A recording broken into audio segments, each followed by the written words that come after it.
Surprise, motherfucker.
Mic check. 1, 2.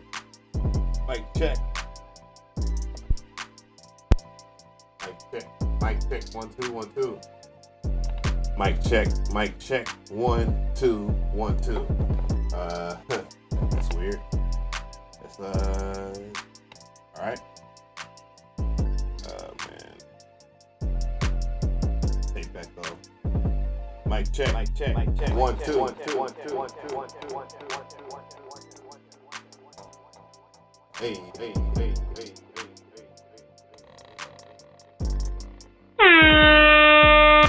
Well, that's loud. That's loud. That's loud. That's loud. Damn. I can hear the ass part of this chair crank up. What's up with that? No. What is good? Oh boy. Always something like that. All right.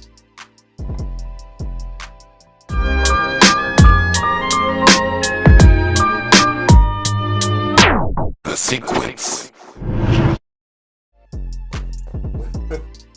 What is good though, guys? Just that raver shit up in here. Hey, light show. Hey, light show. Y'all hear me? Like I can barely hear myself. I'm gonna unplug this microphone real quick. Give me a second. See here. See if that works.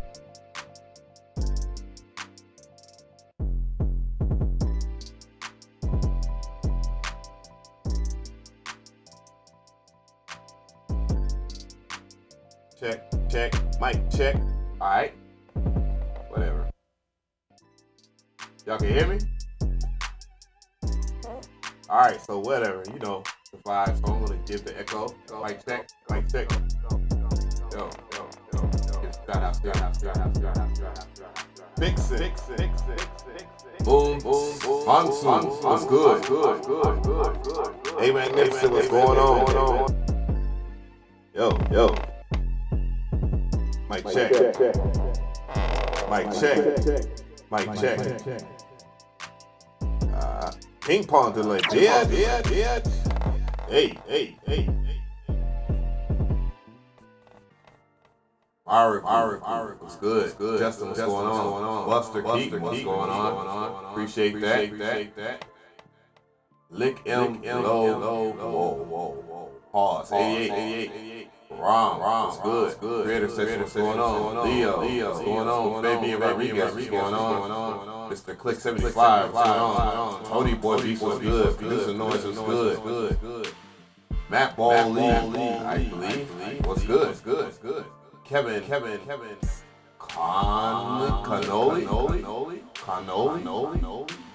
What's good? Gerald. Adamson. Wow. Good. Wow.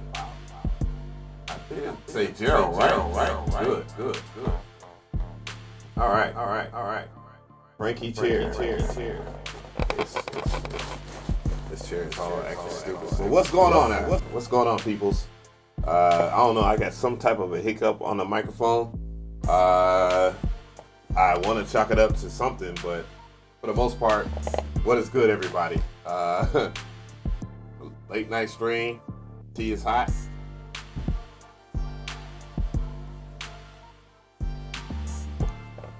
Is how it's pronounced, man. Cool. Oh, okay, cool. All right, as long as I got that right, I guess. I saw some questions too before we get in. Leo with his bullshit talking about somebody want their Ranger. Are you even using the MPC? Because I see multiple instances of you leaving comments on other people's channel where you say you don't use the MPC and that you're going to use the Machine Plus or whatever. Sounds like somebody been tweaking with my either that or it's me. Yeah, that sounds right.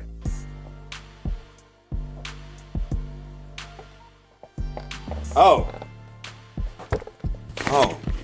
I'm a fucking idiot, dude.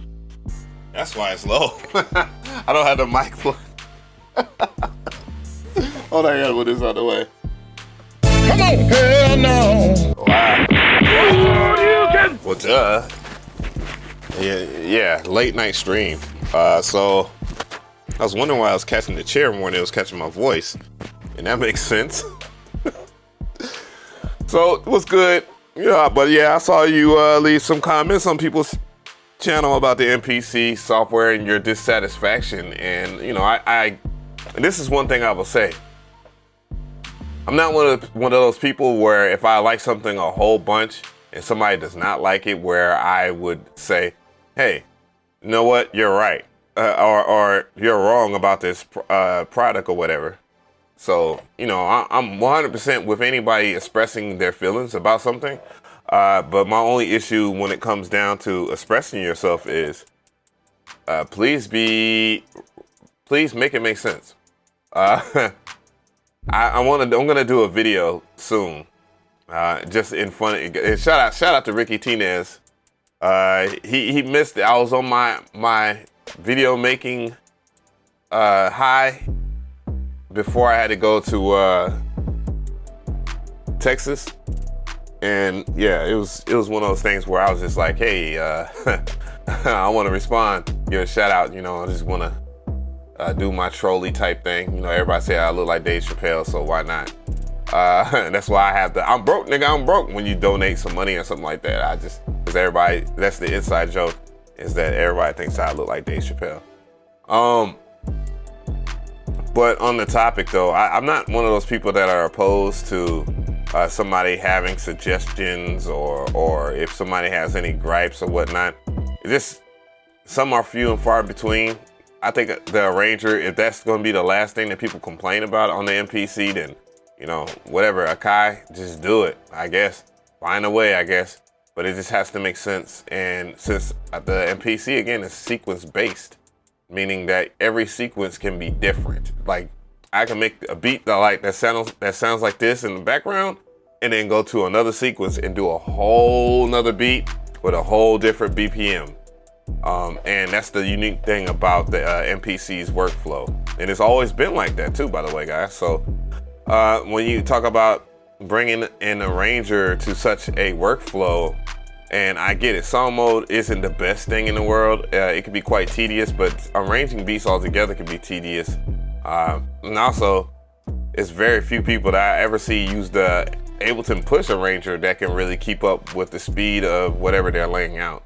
And true enough, it can be a very easy thing to do when it comes to clip launching.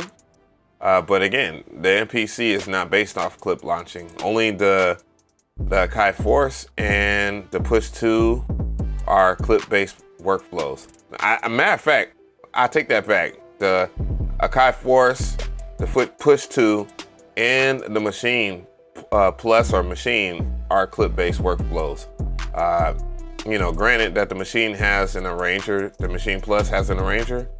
It's not the easiest to understand or to do certain things if you want to lay out your whole entire beat, but then again, that's what you have Ableton Live for. And if you're not an Ableton Live user or whatnot, I don't know what to tell you other than you can print out your stems and put them in any DAW that you choose. I have videos on that. Matter of fact, humble reminder is to check out the links in the description box to my AKAI MPC Live and my MPC ONE videos. But in the future, I think I'm gonna go ahead and just kill some of the confusion, because I believe that me doing separate MPC videos, it's great for the channel, you know, it's great for the users just in case, but everybody needs to know that every MPC in this current generation has the exact same workflow, give or take that it's buttons missing or just kind of a different layout, like the Live looks different from the One and the X and so forth. So, you know, those are things that are granted, but the OS is the same. So I'm probably gonna condense a lot of the videos into one thing, and I'll just keep on adding. And if I think I will do another MPC ONE beginner's guide, because I want the quality to match all my latest videos, and I think that would really help with the overall experience for you guys, as well as other things that I have down the line. I see some Texas. You gold. Oh, what's going on? You're from Ireland? That's what's up. All right. Donda's release date 2024. I definitely want to ask a question to the chat. Are you looking forward to Kanye West's Donda? I am, just because I have Apple Music anyway, so you know, it's just a give or take thing with that, so I wouldn't mind that. Also, drop a comment in the chat if you've got some new gear as of late. Me personally, I haven't got any new gear. There is some gear that I want to review.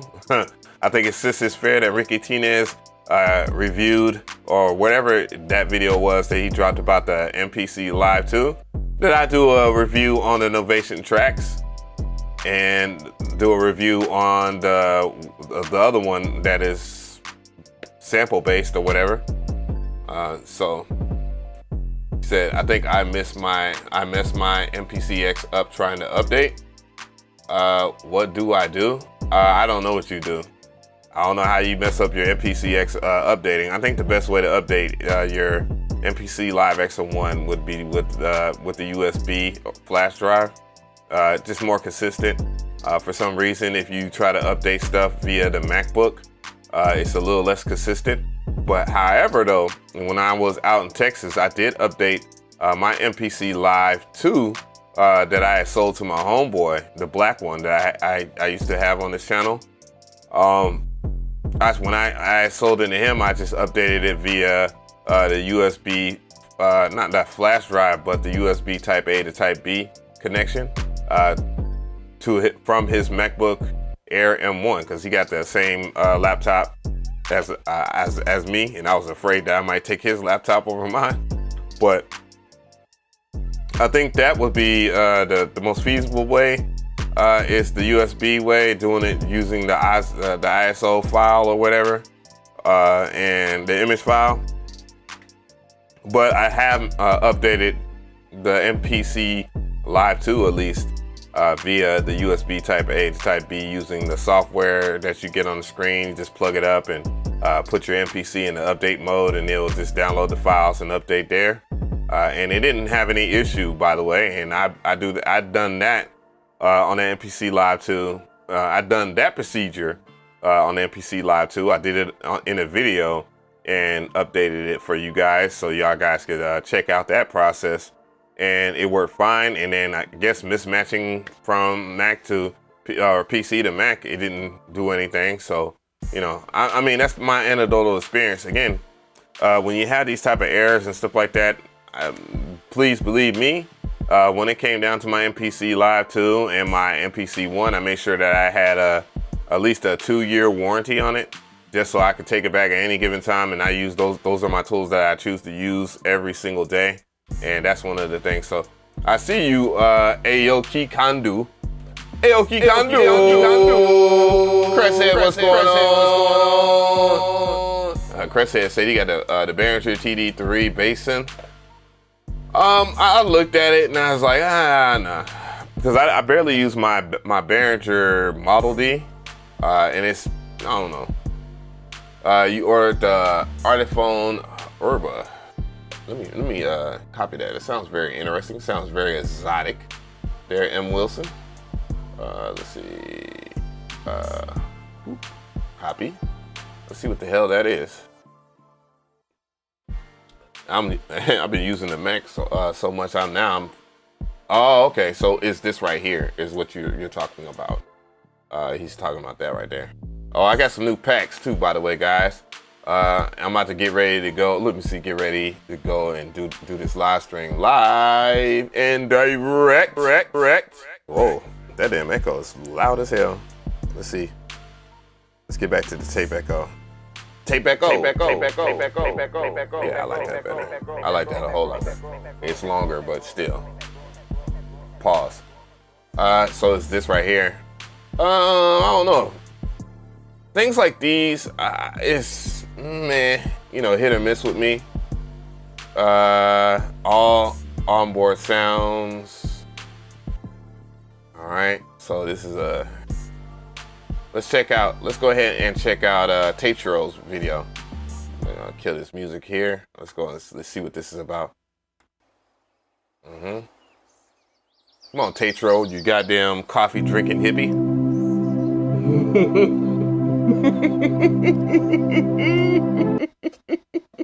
Come on, hell no. Shout out to my dude Tetro though. That's my guy. I call this man a coffee drinking hippie.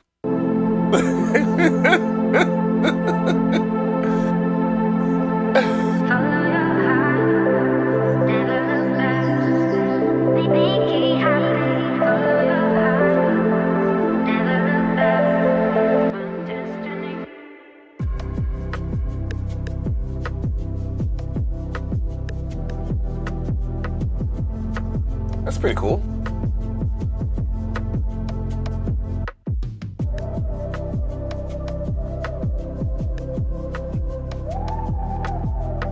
So I guess they have some type of scale quantize. And he's doing his job, trying to sell it.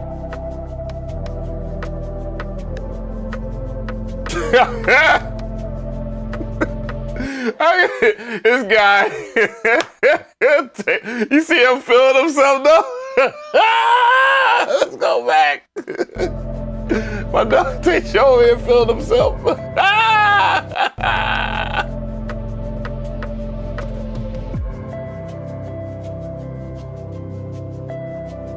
That guitar sounds cool.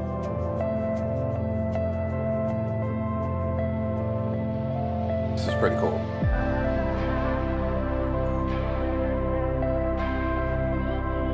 Really?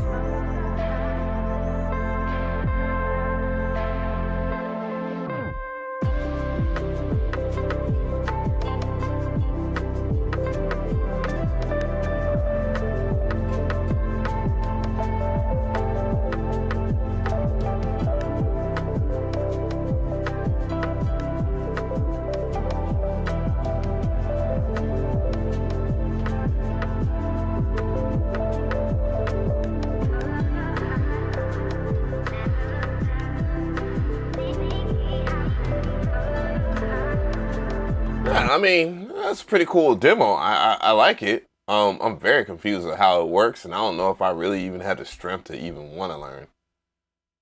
But as far as my first impressions of it, I mean, with a good demo, you get sold. Would I actually use this on a daily basis? Probably not. But that has more to do with, I have a lot of stuff in here, and it's just about to taste it.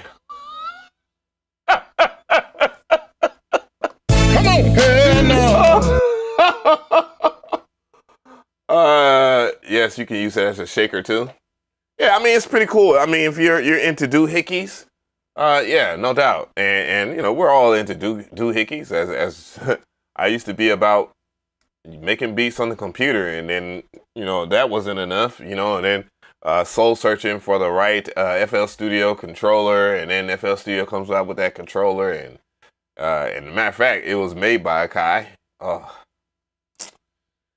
Oh man.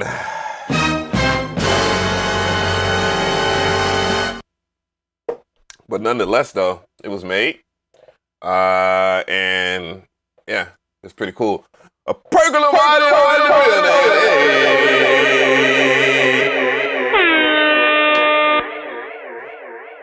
This is a weird ass echo. You hear that shit? Tape. It's a tape echo. 32 gigs of RAM, i9 processor, 1 terabyte SSD, HD on that little thing. That'll be like 2040. That'll be like 2040. Like that's the price point. But I think it's pretty cool. I mean, nonetheless, like if used, but if I was to pick between this or the if off of looks alone, I probably would go with the Novation Track. I can only imagine that this would cost around that much. So let's go ahead and do some research on the price. You know, find out. Let's see if it's worth it or not. What we got? Wow, $99. $99 machine there. It's pretty cool. I mean, yeah. Wow. What can I say? It's a pretty damn good price. That's a pretty goddamn good price, I'd say. You know, given its nature, its small, compact size, and what it can do. I just don't know all of its ability. And I mean, I'm just reacting to people just talking about something that they bought.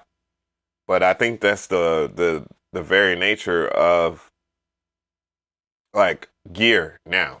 Like gear now should be around like they should, every hardware company should have something that's like $100 or so. Something that people can get into and just play around with. Because that lower end market, it exists. I mean, we all saw what Korg did with things like these, even though I don't use my Voca drum at all. Like, I don't use this at all. I have used it, and I had plans on making drum kits out of using the vocal drum, and I think I will, seeing at the new AKAI MPC update. has you have the ability to further tweak your drum. Like you have very, very good sound design options now with just WAV files, one shots or whatever. So WAV files. Shout out to Andy Mac, my guy.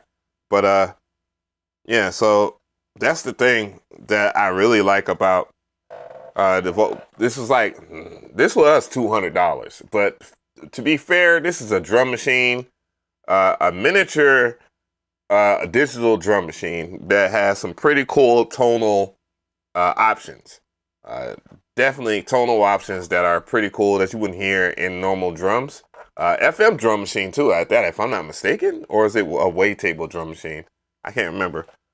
And I think that was probably one of the cooler things that that Korg did was come up with their, did I say gadgets, or what is the vocal series?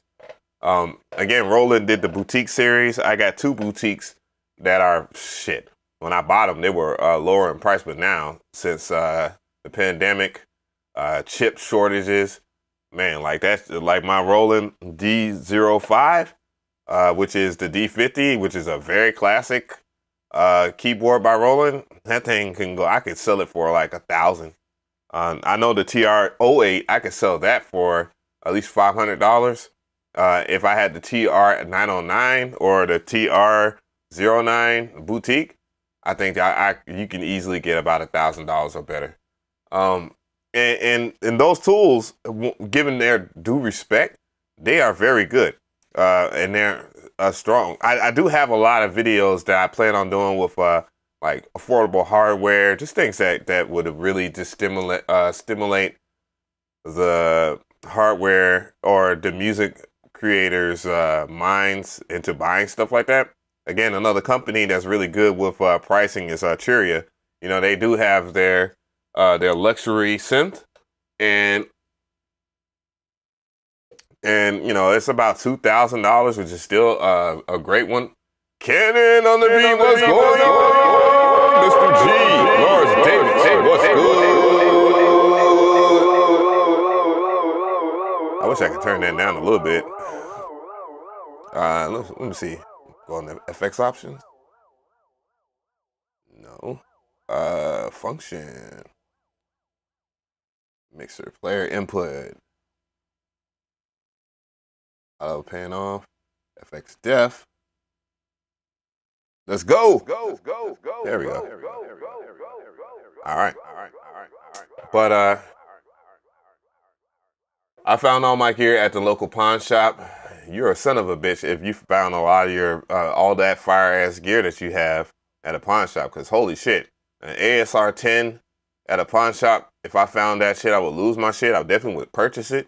MPC 2000 XL under $1,600 because they're going up in price because of, again, pandemic prices, tariffs, and lack of and high demand. I got an Ovation 66 key.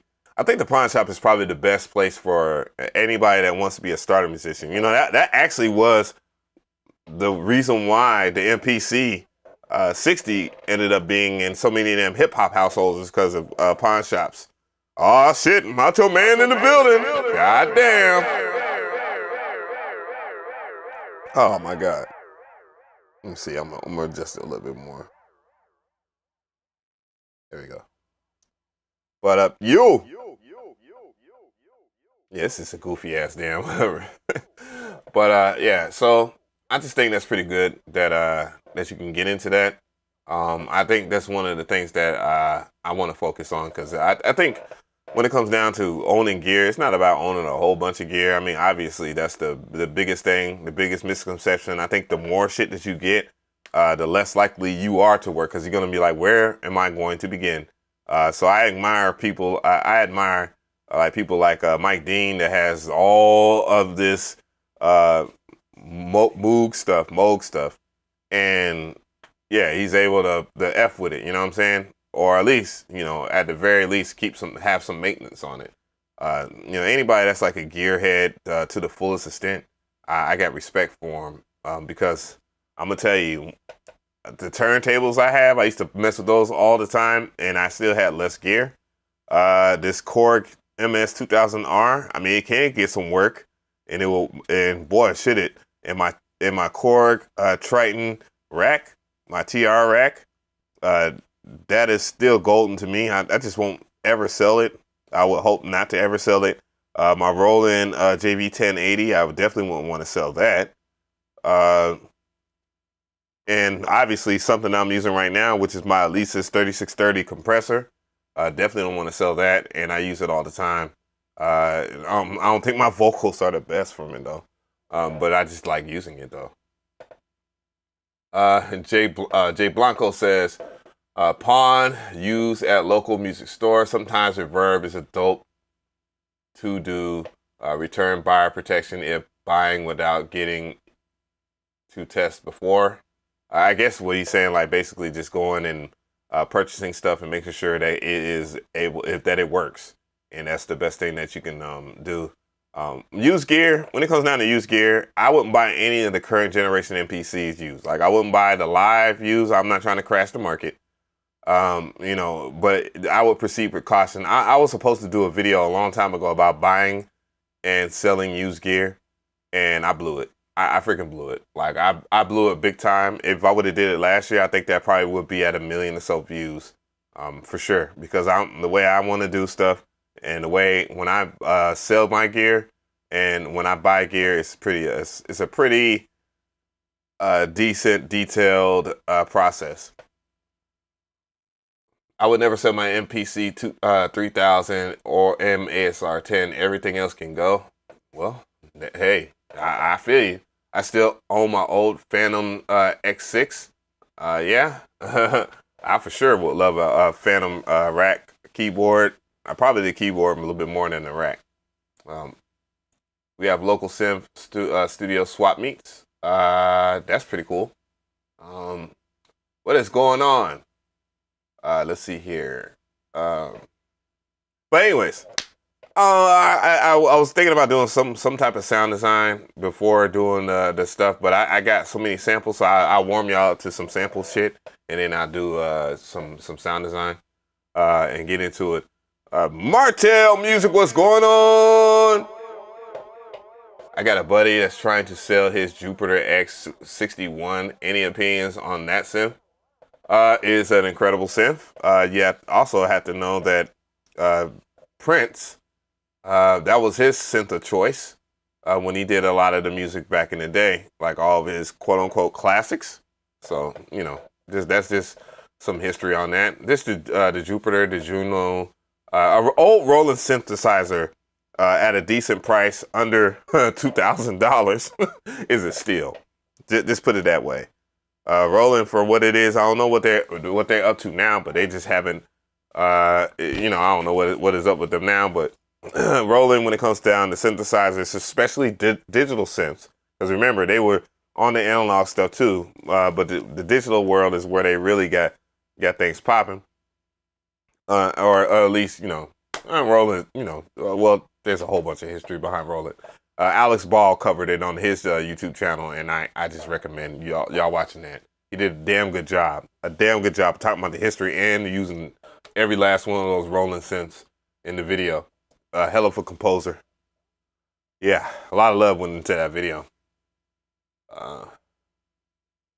But yeah, what kind of mics you like, Av? As far as recording vocals, I like it depends. Audio interface, when it comes to recording, I do like my Audiofuse Studio. I think it's pretty good, and that's what you hear now. But the microphone I have on here is a lavalier mic, and it's not very dynamically sound. But the other microphone that I have is the Aston Origin microphone, and I have it on the SE. I don't know what the heck it's called, but it's like a thing that is an acoustic shell, I guess. I don't know what the proper name is. Right now, at least. Perhaps when I talk about it in the video, I'll actually do my research. But I paid $240 for that. The microphone I paid $200 for, and it's pretty good. I think it's really good for like vocals and recording instruments and stuff like that. It's just a pretty versatile microphone. Nothing disappointing. I think they normally go for like $300 and something, $300. But you can get them used for cheaper, considering the stuff that's going on right now with the pandemic. If you want a microphone that's used, COVID-free microphones, come and get it. But yeah, I think that would be the only thing. My only about a broken 106, but in a beautiful condition for $1,000. Then fixed the voice chips and resoldered them, and boom, brand new Juno for $1K. Yeah, sometimes depending on your knowledge or depending on the knowledge that you can find on the interwebs, it helps to pay for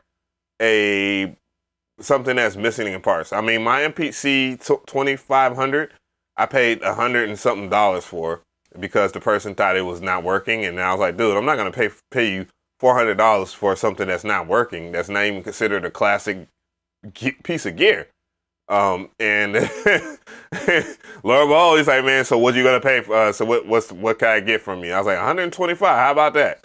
And he's like, cool, sold. And yeah, all I had to do is just plug it up. I did repair a couple of things on it. MPCstuff.com comes through. The samples I'm gonna be using. I'm trying to get out of that. The samples I'm using tonight will come from mxaudio.com. I'm gonna actually go there. The samples will be these joints right here. I just bought Dipped Soul 4 or Dipped in Soul 4. We're gonna check that out. I bought Analog Trap Drums Collection. I bought cassette pedals and something else. I can't remember. I just went through this whole entire list of things, saw what I wanted to see, and grabbed it. So, Godspeed into making beats and stuff. Battleship Studio was good. So yeah, we're gonna see what's going on, and yeah, let's get to it, I guess. Yeah. See. Just put this in my folder. What I'm gonna do soon, I'm gonna install a hard drive in here. Well, I'm gonna put a solid state drive in here. I got a extra 1 terabyte SSD, and it's gonna serve its purpose in my MPC Live II. Sample stuff, Crabtree, MX Audio, Dipped in Soul through Volume 3. Let's hear what that's got in there. All right, that was loud.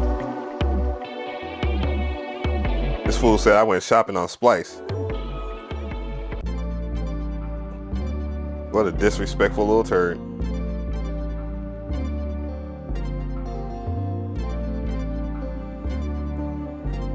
Not bad.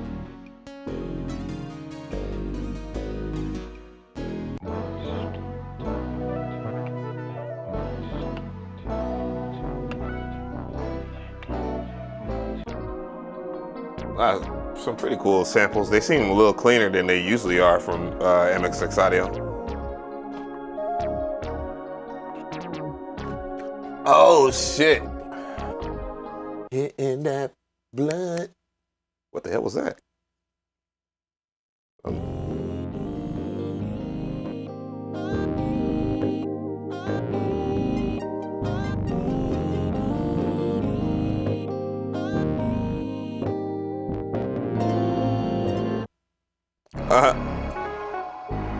Getting one of these Saturday, can't wait. Cool.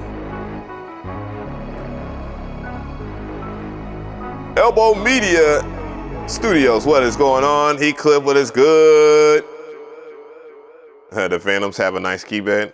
I think that's the thing that people like about Roland anyways, is that they can make a really good keyboard despite if it's analog or digital. I know they had a lot of hate when it came down to a lot of their recent releases, but I haven't really did any research, the vibes with me and Roland stuff. But we'll see. I'll never mind.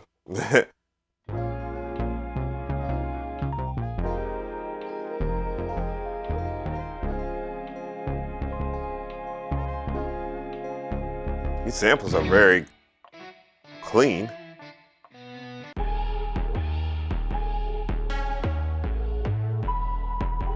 Drifting Soul 3 has a lot of stuff on there.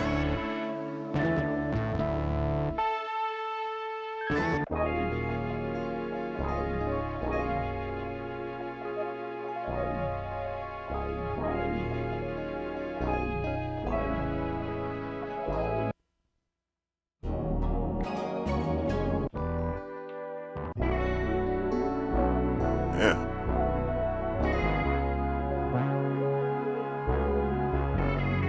I need to get one of these MPCs. I'm dying with this 2000 XL and 1000. I mean, you got well, I've never been a big fan of the 1000. Only wanted the 1000 when it was hot.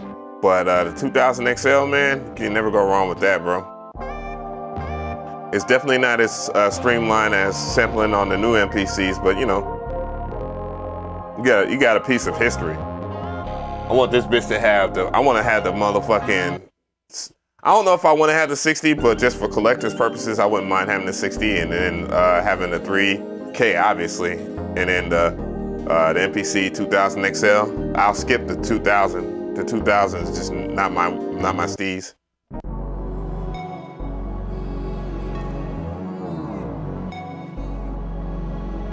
A-Tech, what's going on? Workflow came back like I haven't been away from the AKAI for 11 years. Yeesh. Just bought one, makes me feel like a kid again. That's good. It's kind of the reason why I bought it. And I got the one and the live. I thought I would never be getting like a live or something like that. Yeah, Zounds does do payment. Zounds.com does payment plans.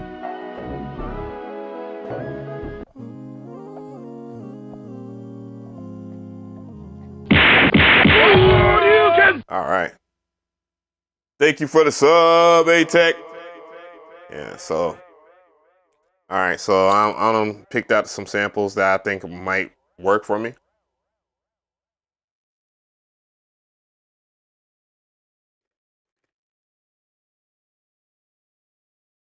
All right, so what I'm gonna do is this right here, because there's I bought some other shit. I'm just gonna go and check out what I grabbed from mx6audio.com.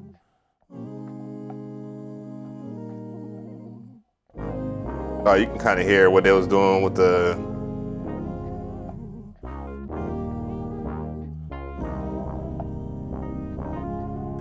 what we got. I know I bought some other shit, and they always name their shit right. Dipped in Soul. Okay. Nothing else is in there? Nothing else pasted over? Lo-fi melodics, Dipped in Soul. Yeah, I got almost every lo-fi melodics except for 17. And I think I have 17. It's just the what in the actual fuck? Oh, really? Really?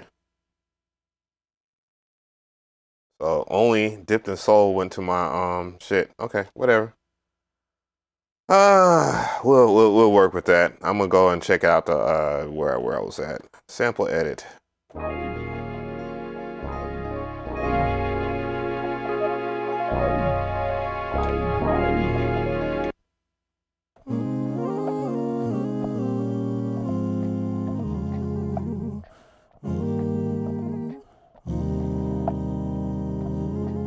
All right, well, let's go and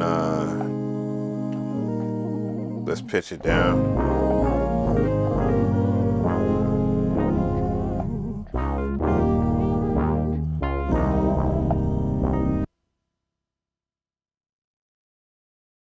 Pitching it down. Now I'm processing it. If you haven't watched that video on why I do that, it's because of this new feature right here, which is the key detection. Now I can detect the key. Boop. And now it's an F sharp major. So let me see here. A flat. What is it? C, D, E, F, G, A, B? A, B flat. Oh, no. C, B flat. Fuck is this? B. A flat. whatever. I'm over here messing with the keys here. It kind of defeats the purpose, but you know, you can just tune it in there.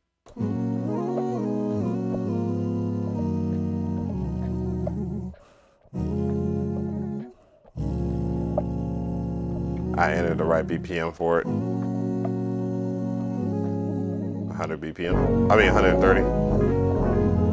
All right, so you know, BPM chop.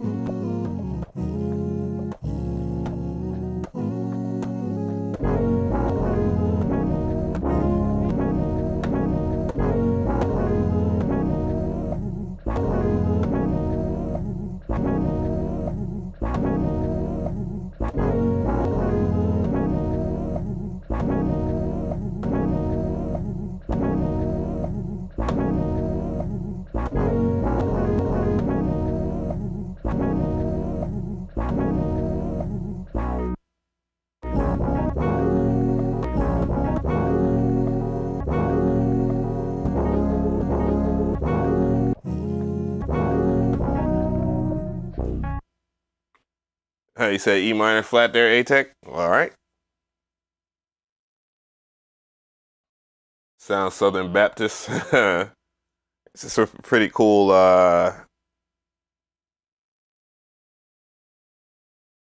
it's a pretty cool sample, I know that. Let's see, I'm just gonna convert it. Let's convert it.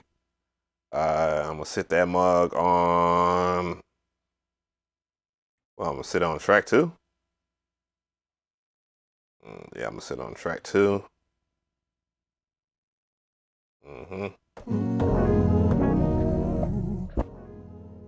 You already know, the best thing to do in situations like these is just go ahead and prep everything up. Get it ready to go. Grab a high pass filter, cut some of that thickness out of it, because that sample is kind of thick.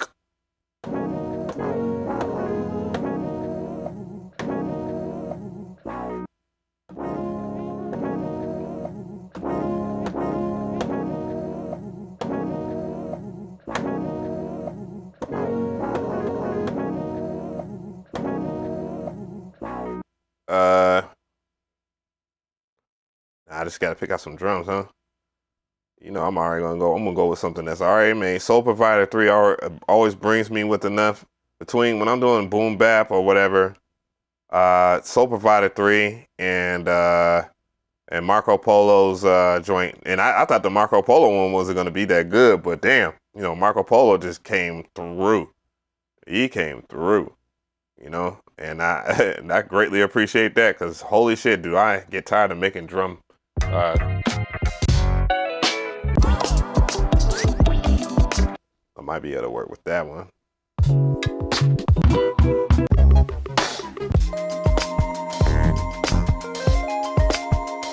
I kind of like that drum kit. I like that one too. All right, so I like 3 of these joints. See, my 1000 doesn't look like that screen. Huh. I tried to be slick on Splice by some credits and cancel. I guess covered every situation. What? Okay, Macho Man. Brother. Okay. Okay, brother. Okay, I don't need that.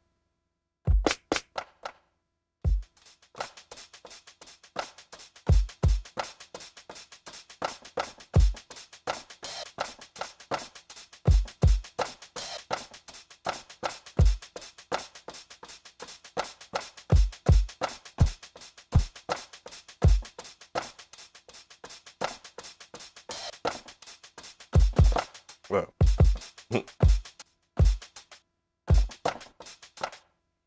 All right, let's see if I can nail it.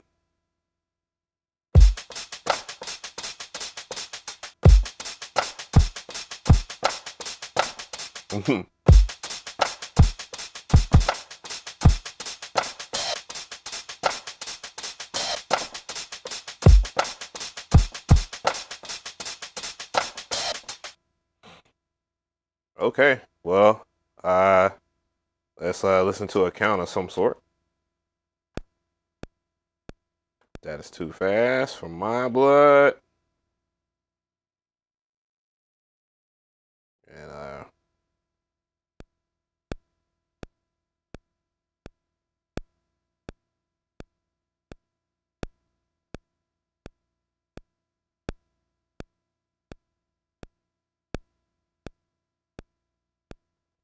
all right.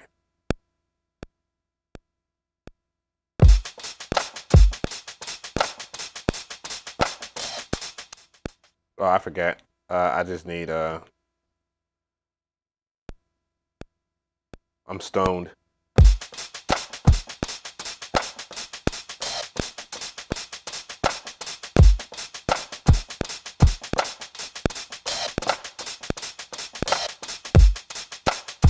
Okay, so that was really bad, even though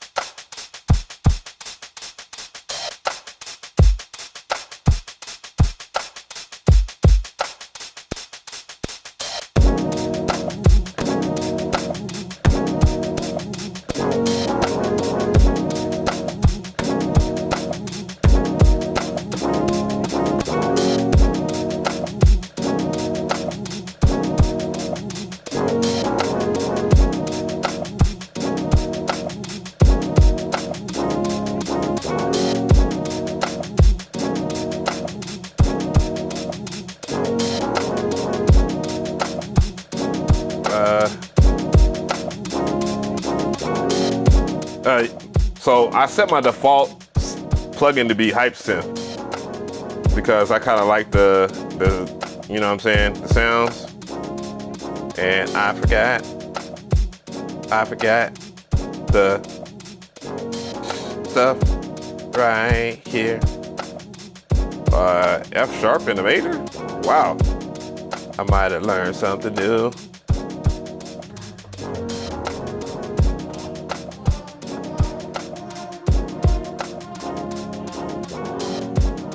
Nah, it's definitely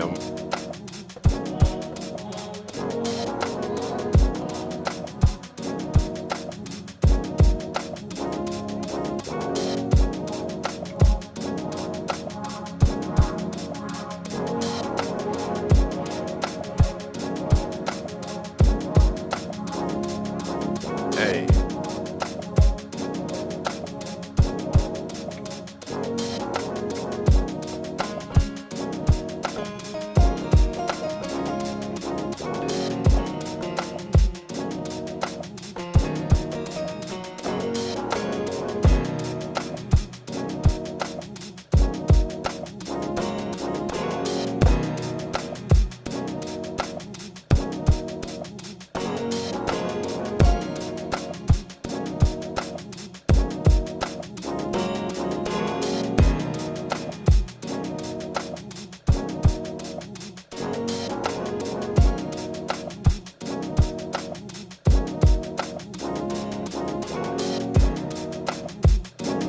Guess I can turn the volume up a little bit.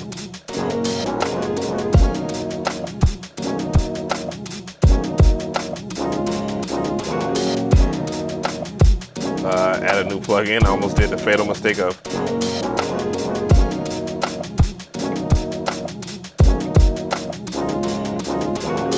I'm a bell motherfucker, so.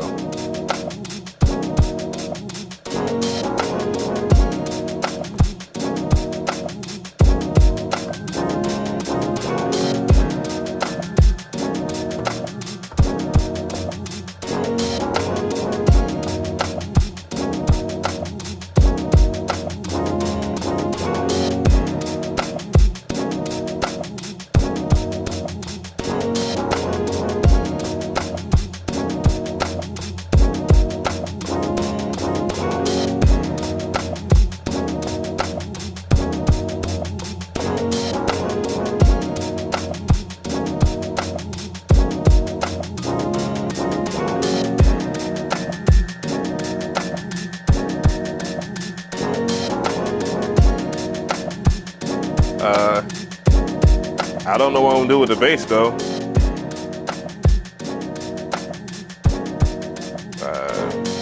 Whatever.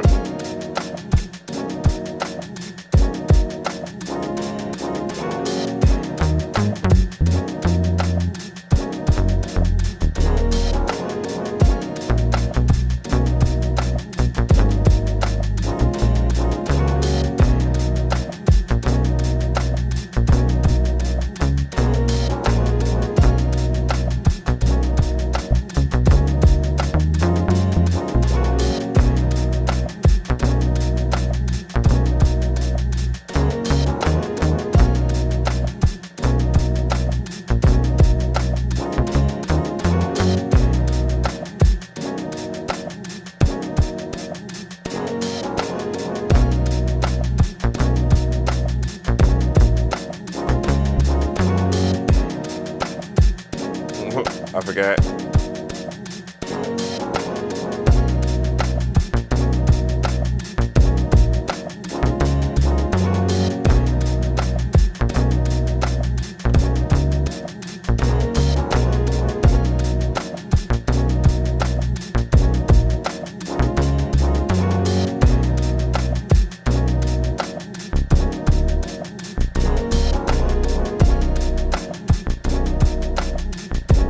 I know I gotta change that.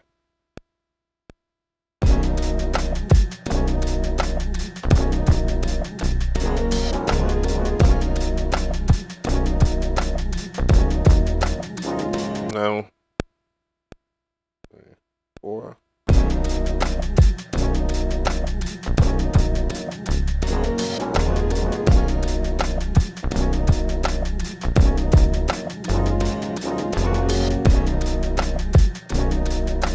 Let's go through the bases.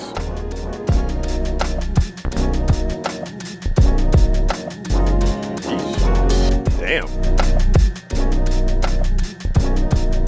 I'll make this aesthetically pleasing for you guys.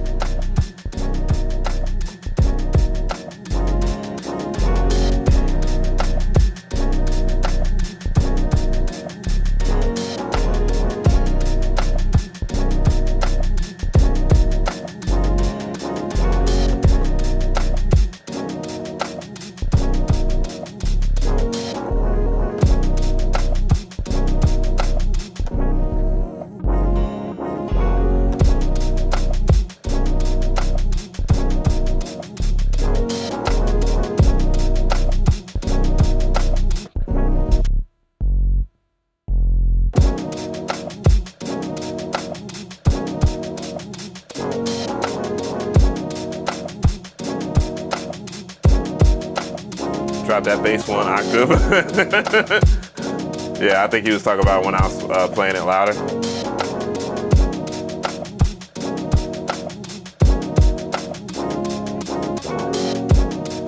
Yeah.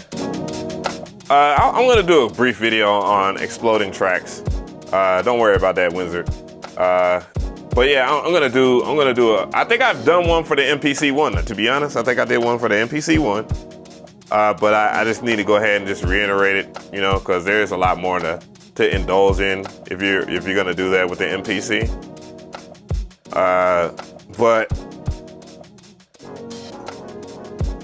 it sounds good, but I'm partially deaf in 1 year. Oh, no. I get what you're saying as far as like dropping the octave, because, you know, the octave sounds fuller if you're listening to it on headphones or something like that. Certain, you know, smartphone devices, thank God I got an iPhone, and the iPhone has like bass like a mofo. But yeah, exploding tracks is really good though. I mean, it's a simple process, but there's other things that we was talking about. It's like, dude, if you explode like synth tracks and shit like that, like there's a thing that you could do that makes the performance bigger in a sense, because you're utilizing your track mutes altogether. But that is a thing.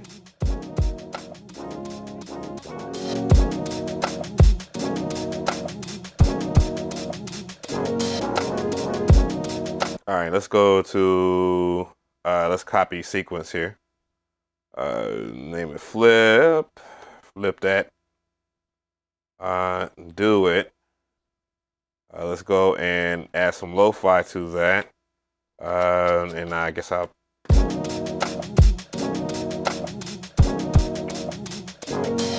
harmonic. Definitely in harmonics here, lo-fi. Get a little bit more volume in my. Just crunch it down.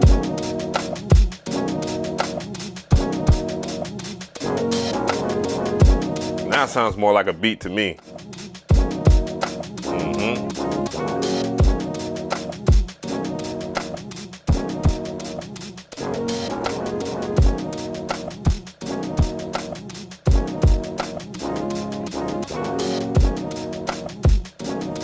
All right.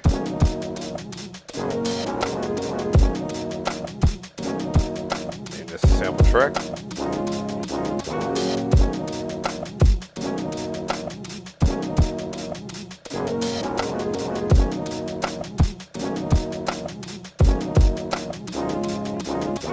All right, so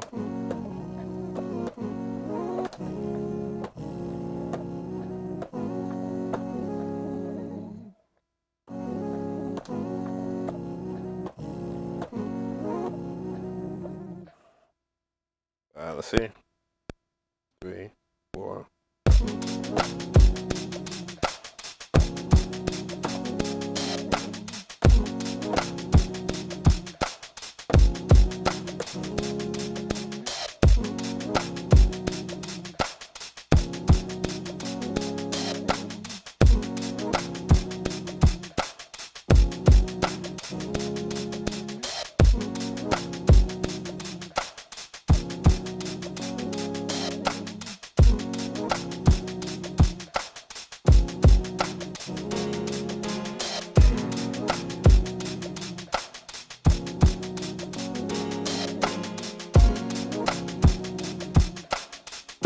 Chimes.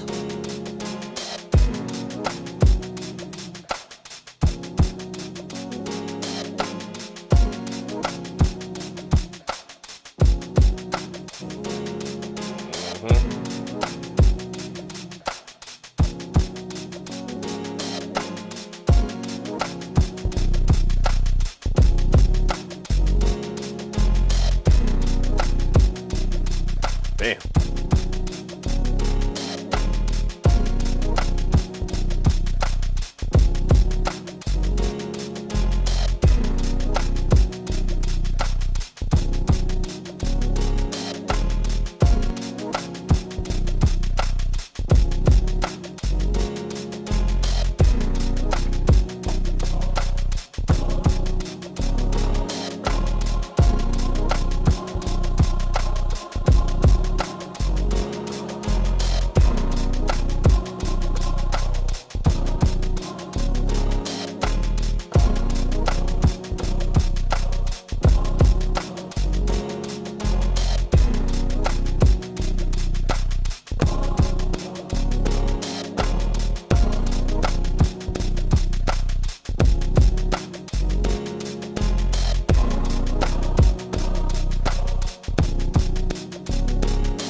Damn, hype sim, boy, goddamn.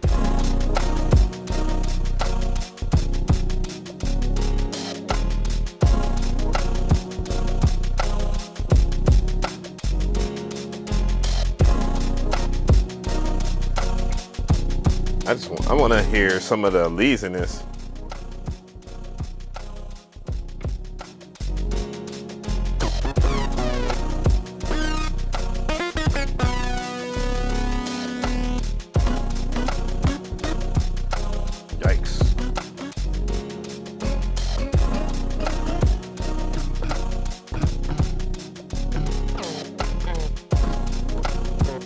cool ass rock shit, but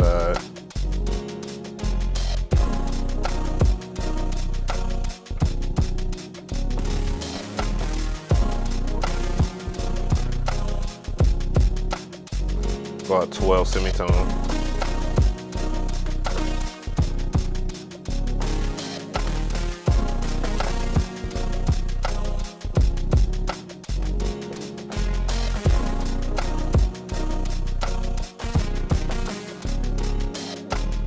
I'll just lay down the foundation of it.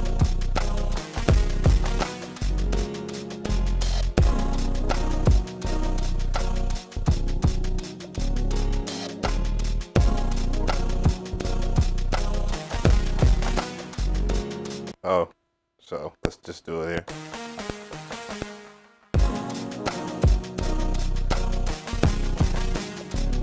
No.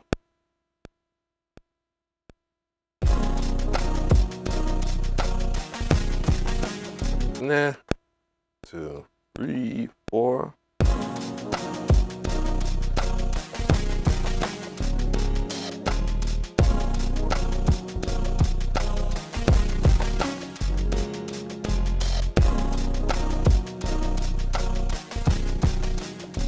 That's not the sound I want, but let's go through the effects.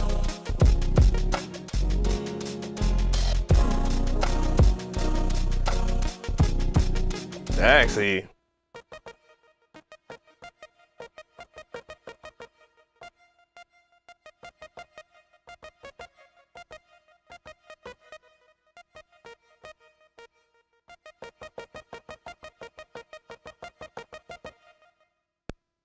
maybe try that. I forget. 4.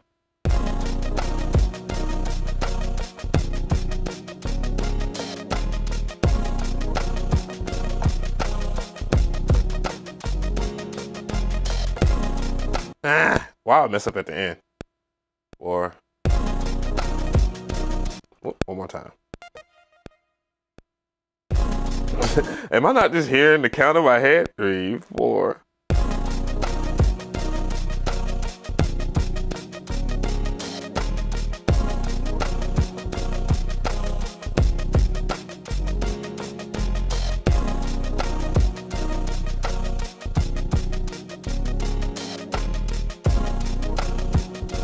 I don't know, some weird synth.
Okay, I guess I'll say that beat. I'm not. One thing I'm not gonna do anymore is throw away beats. I don't care how shitty the beat is. I'm keeping it for context, the story, or whatever. I'm gonna keep that junk. Purge unused samples, of course. Boom. Now let's save it on to here. Save it in my MPC song projects. I'll put that under Baptendo. And the next thing I'll do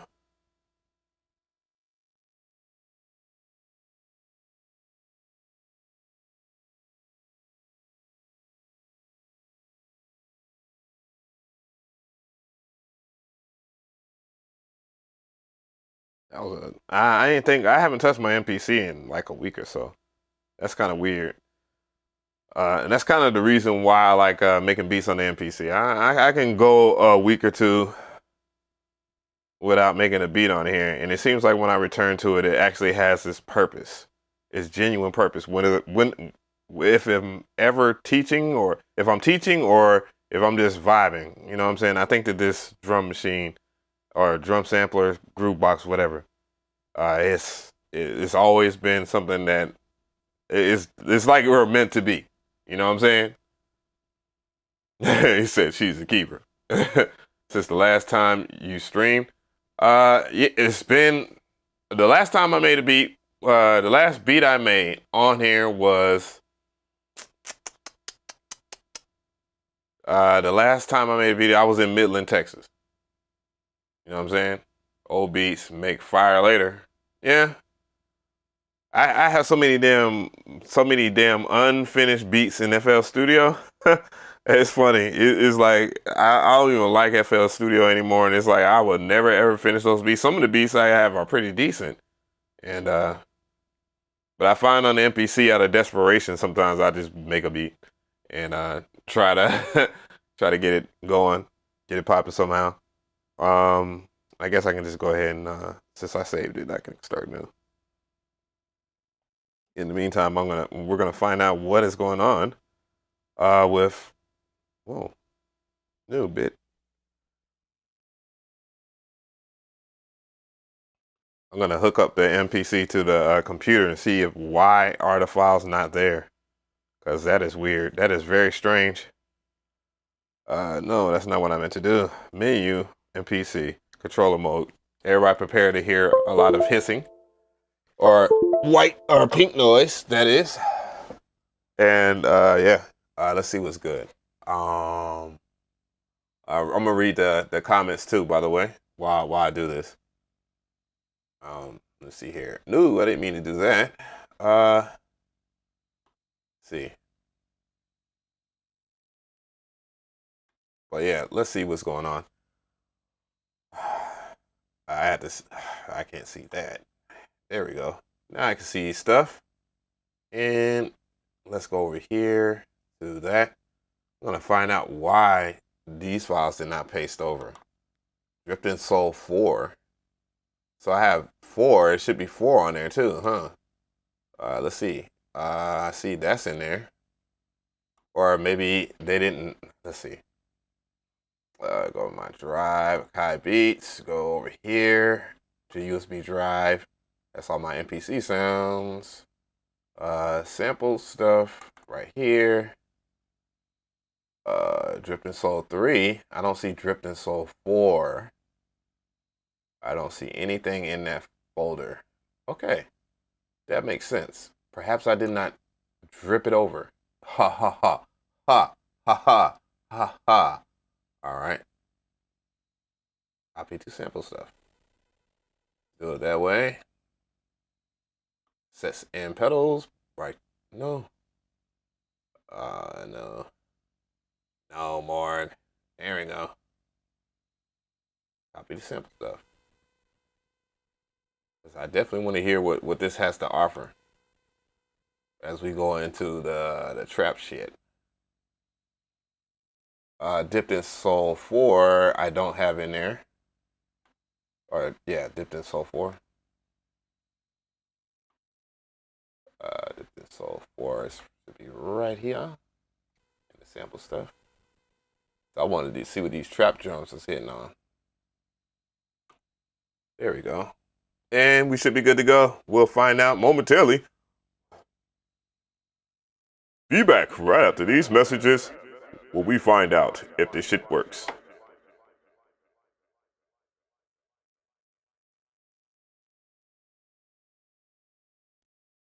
All right. Let's see.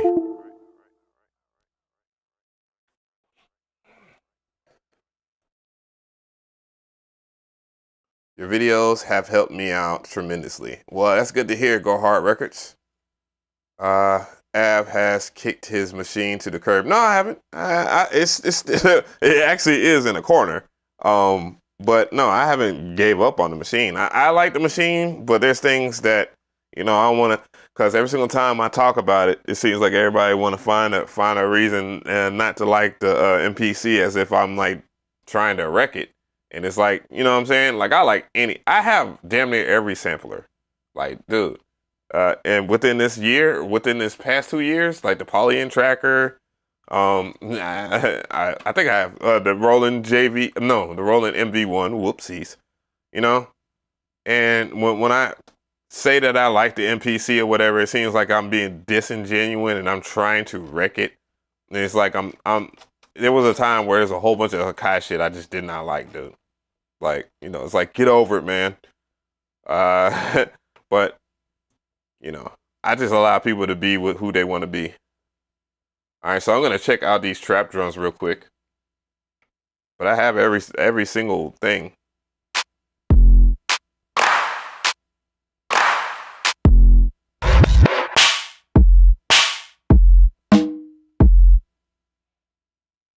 That'd be nice if this was tuned to like C.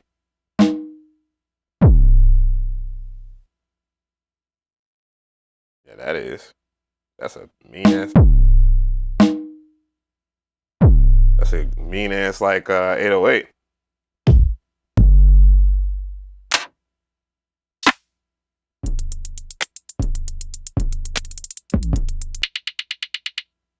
Why is that a hi-hat?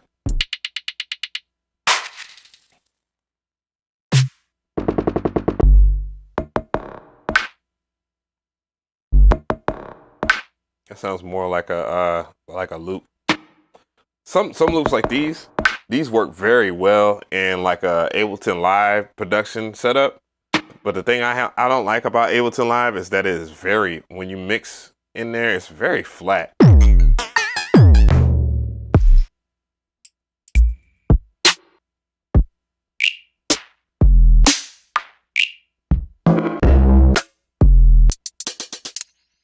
So listen to these one shots. They don't really motivate me to do trap, to be honest. I bought the analog trap drum collection a few times, and it's always hit and miss for me.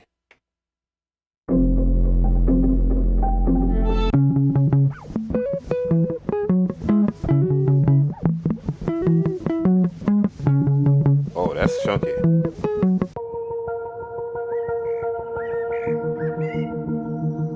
Listen to this shit. This goddamn Knobs YouTube channel type damn sample. I love that damn channel. The guitar pedal channel.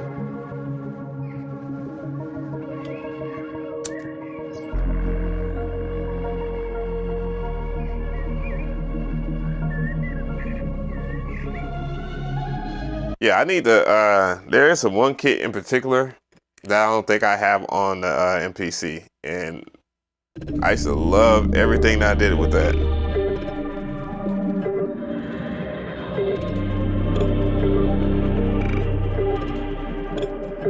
I like that. That's cool. This is their this is cassette. There's a cassette and pedal sample pack on mx6audio.com. Not bad stuff.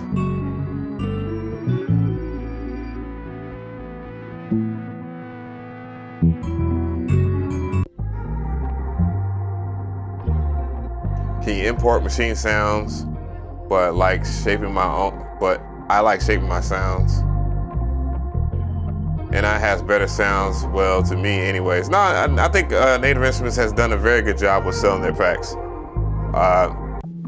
And when it comes down to it, most people pick off of sounds. But somebody like me, I don't know. Like I can figure it out.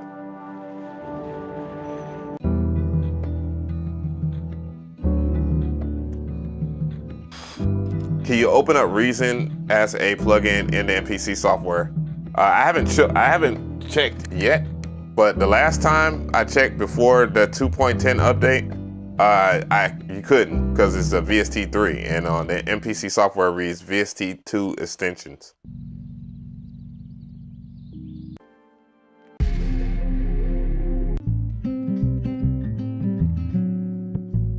Yeah, so, yeah, these vibes are very universal. I really like them for what it is.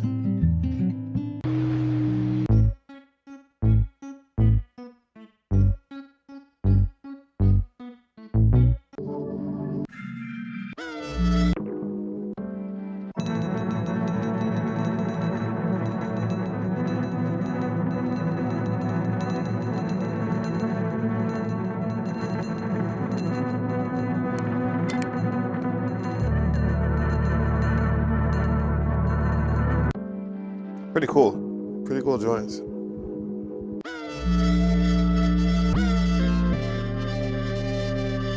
Danos enters.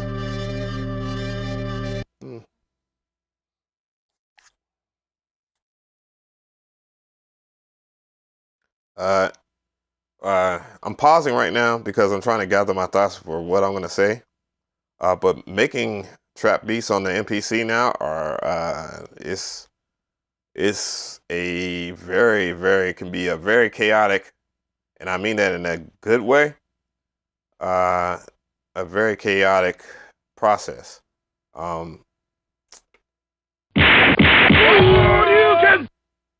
Thank you for the sub. Appreciate that, YTI. What I'm gonna do is I'm gonna open up the MPC drum plugin, drum synth or whatever. Where's the multi? And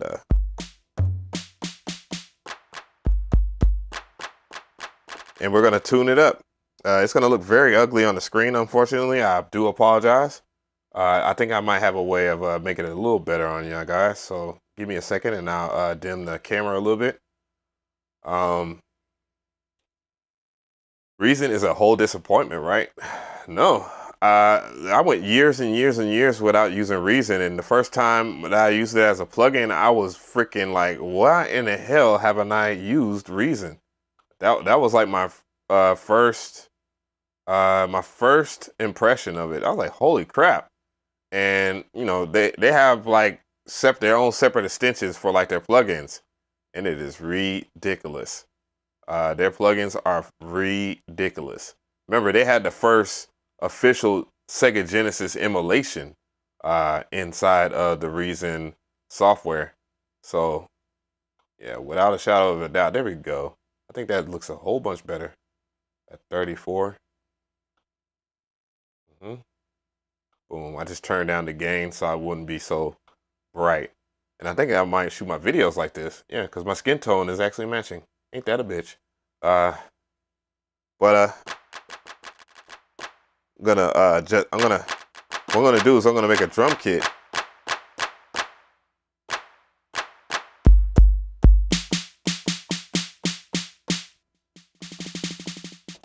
And I'm gonna get over here and tune everything.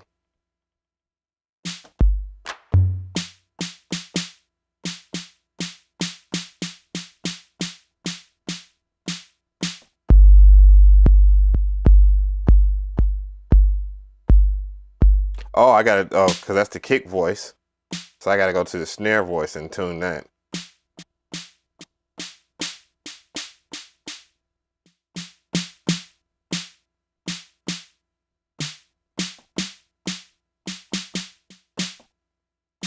Go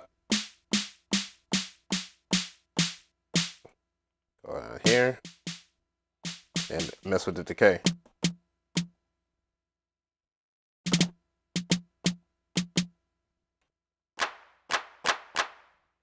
Go to the clap. Oops, no.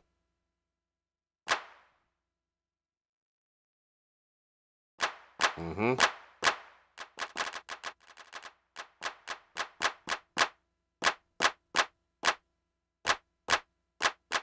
hope I can brighten up that.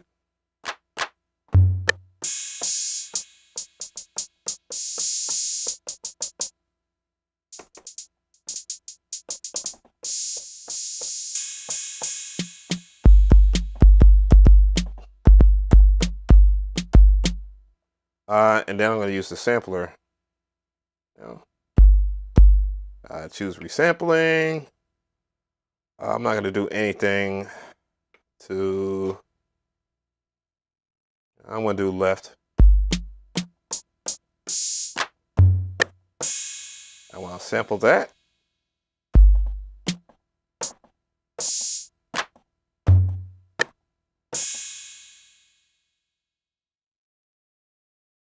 All right, now that I have that, program, no program. I'm going to choose keep. And let's go into the sample editor. And let's go into chop. And let's use threshold.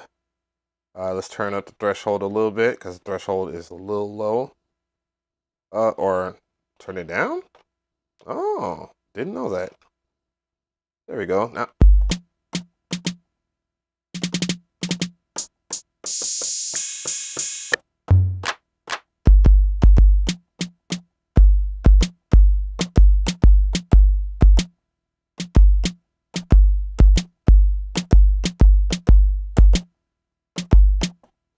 All right, so we have that sample that's already in there.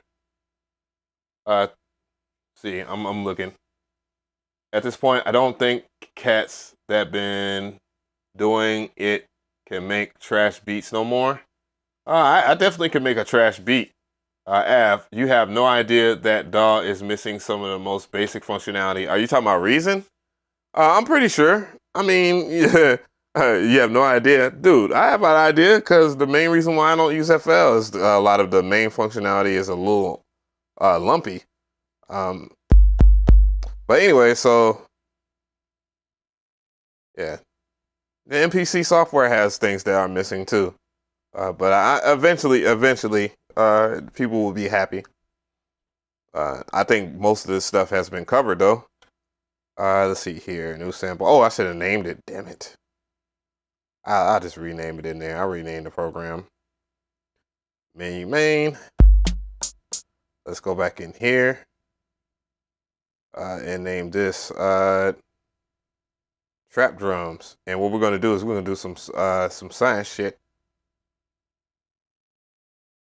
Drums, trap drums, and we're gonna open up the program editor. And we're going to mess with a couple of things that I thought were really cool.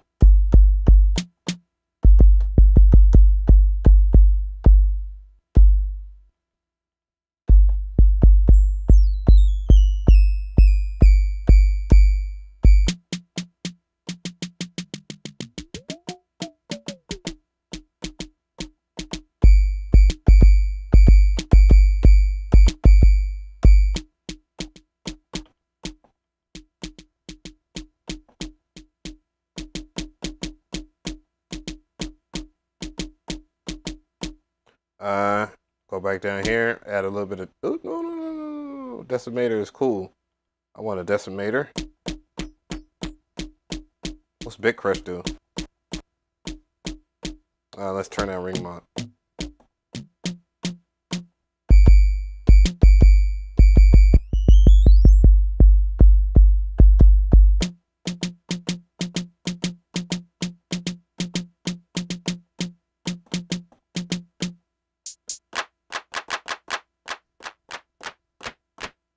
Ring mod, no.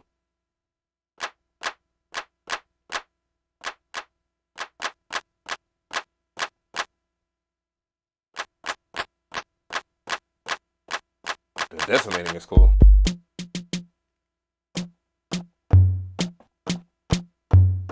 Oh, you know what? I don't think I want this program.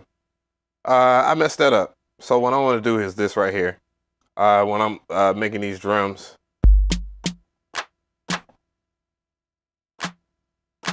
That.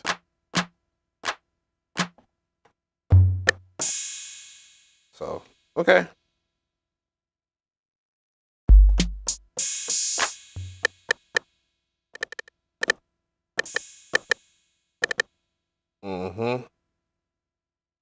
So, let's sample that again.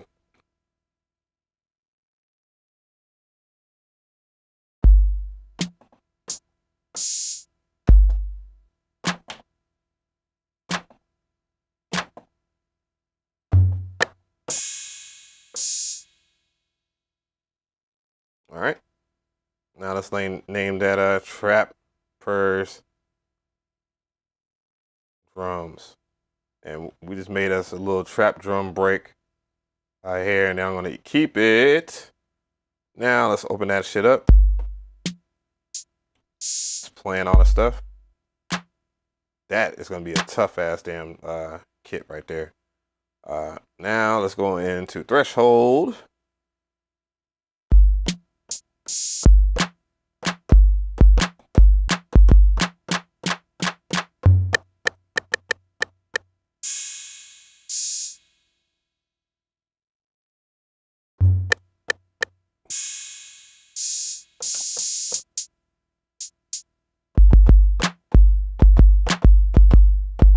All right, now let's convert that. Boom.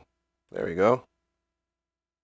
Not a lengthy process there to create your drums, especially when you can just do this right here onto your drum program and ooh, nope, wrong one. Now let's bring it back. Trap drums is not it. There we go. And now go on to program edit.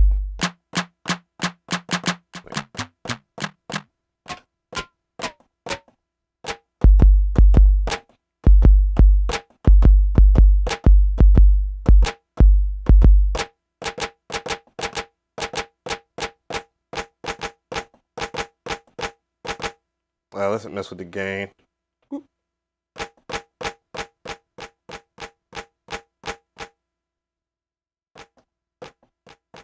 I thought that was gonna give me more volume, or is it not like? Is it negativing that?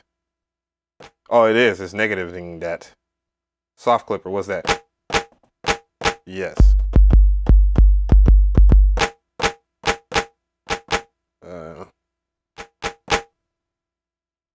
Let's go back in.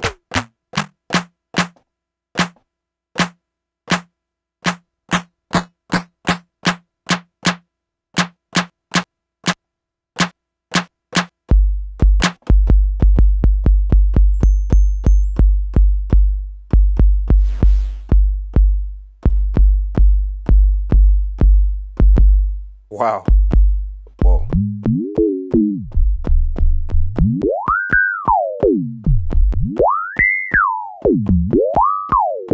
That's crazy.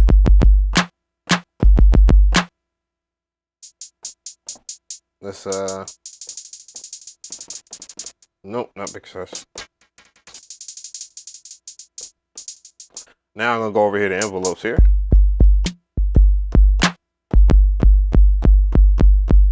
ADSR.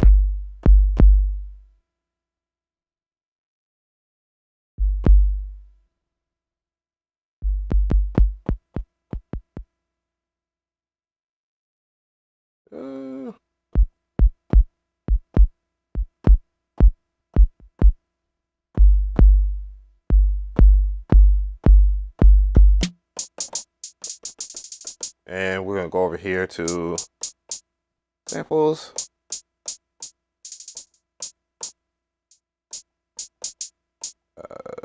Let's mess with the random feature, if I can remember it. Is that random pitch I can go on to? Random pitch for the trap.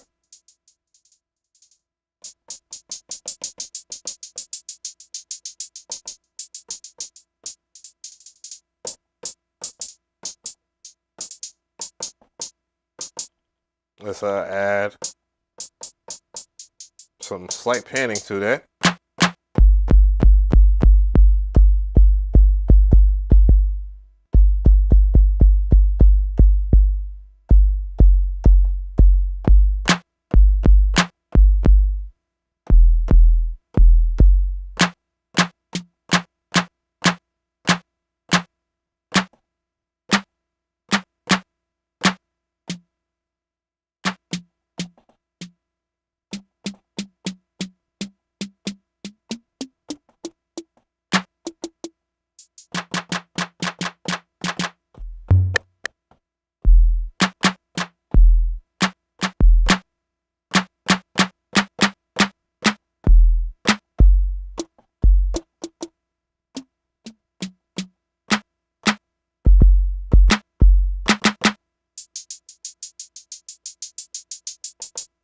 That's gonna be nutty. And let's go in the menu here. Let's chop up the sample. Go in here, grab a new sample, go on the trim. Sample. Anytime you want to go to sample, it's all good with me, bro. There we go.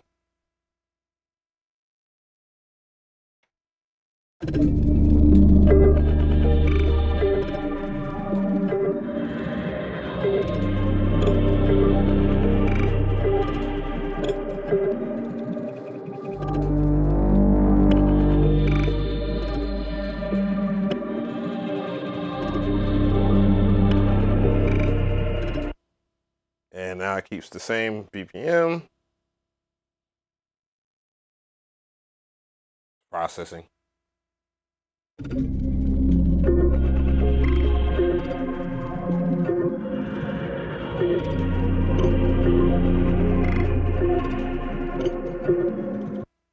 All right, so BPM and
all right.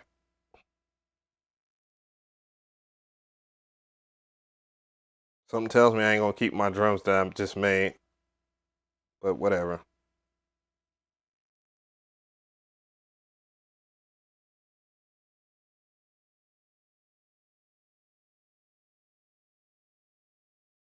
But I might use the drum synth on one of them.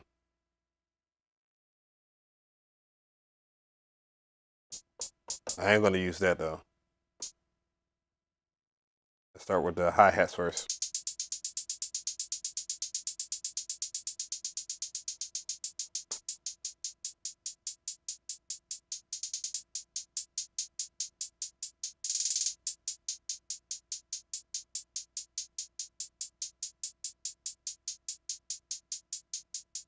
All right.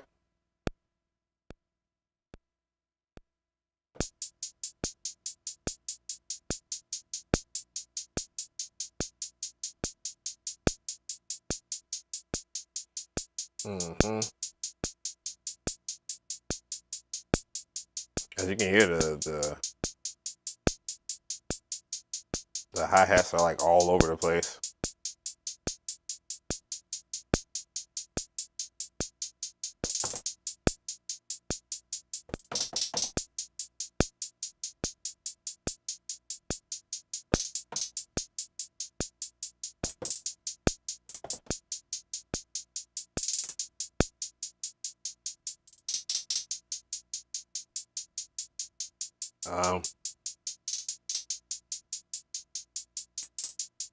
I don't know if I don't know if I had to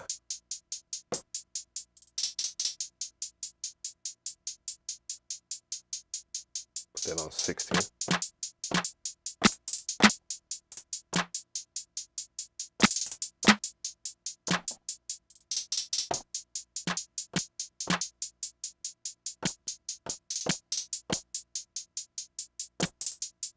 Oh, well, I'm gonna have to loosen that. All right, program edit. Let's go over here to master, turn it on poly. That's funny, right?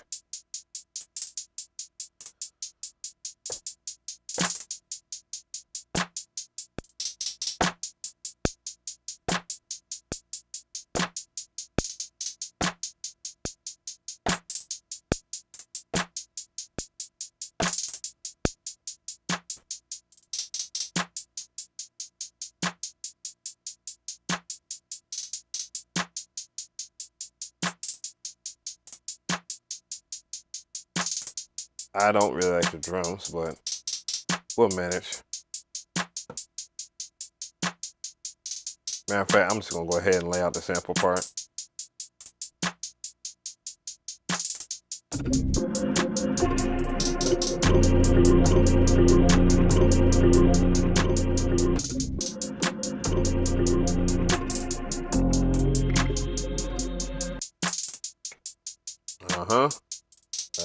Let's go in here.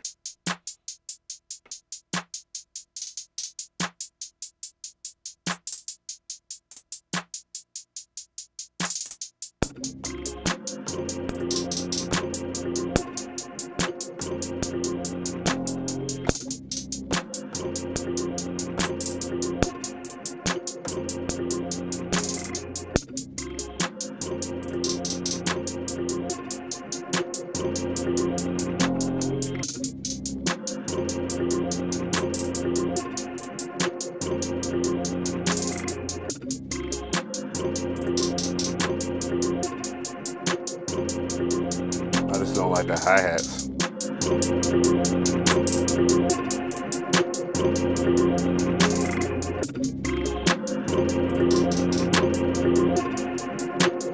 Let's work on those hi-hats real quick. The hi-hats are a little too loose for my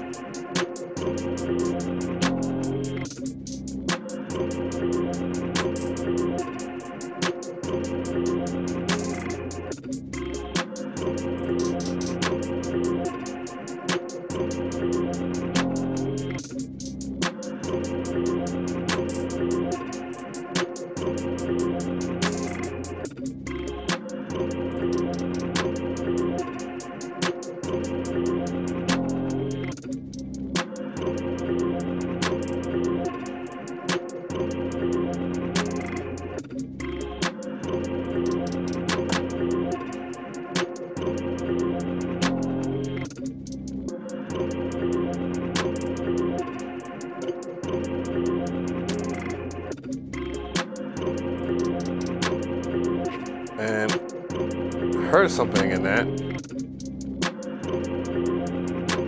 snare.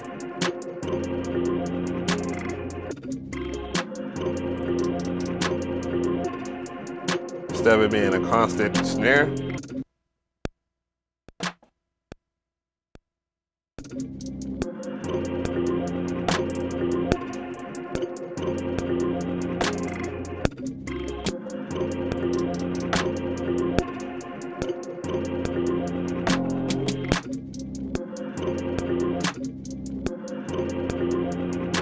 that's weird.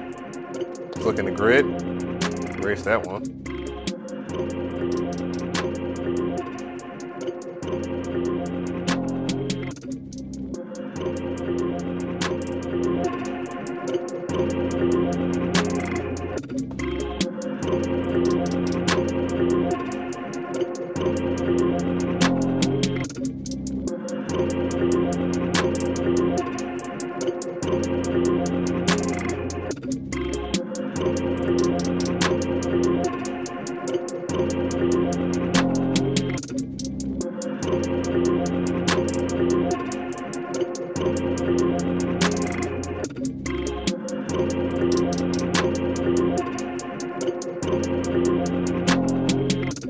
I'm gonna add the bass, but what I'm gonna do is I'm just gonna use the kick from the drum synth and dial it in. It's gonna be a little longer process than normal.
So what I'm gonna do, I'm gonna tweak, I'm gonna mess with the new drum program and get some type of tone with those snares that I like, that trap snare I made, and then we'll see what's up.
going on, 8-Bit Hustler?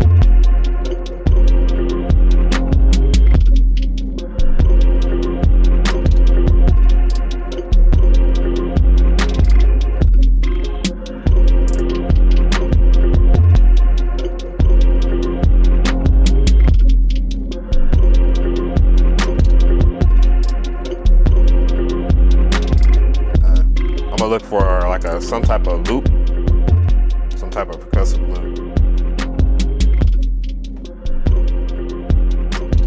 And definitely not in this folder.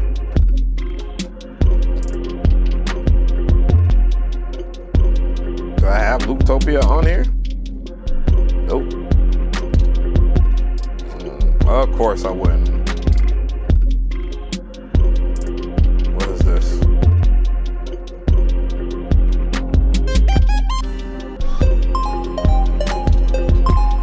Definitely not what I want. Get that garbage out of here.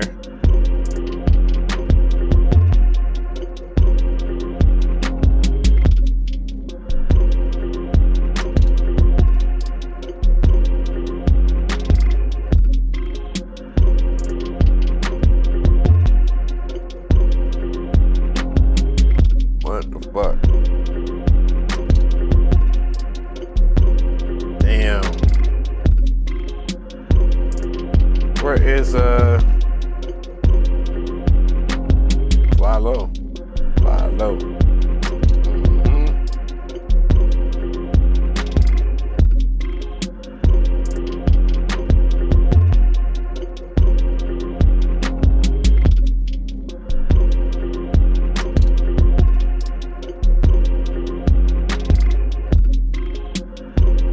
Might have to go to my loop master shit.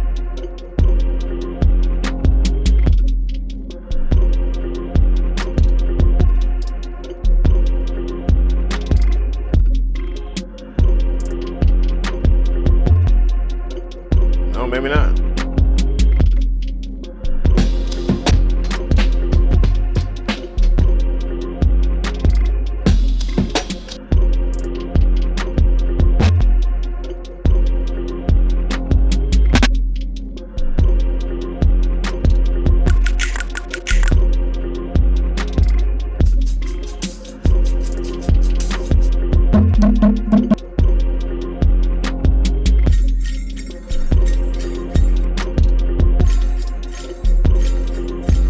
I'll take that to put into the clip.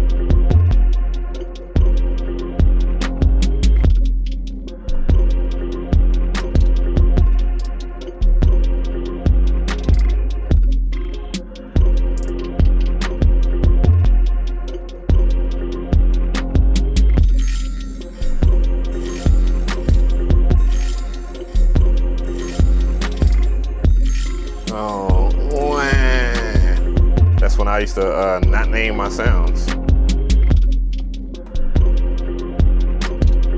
What's going on, tracks? Maybe a nice mellow ARP.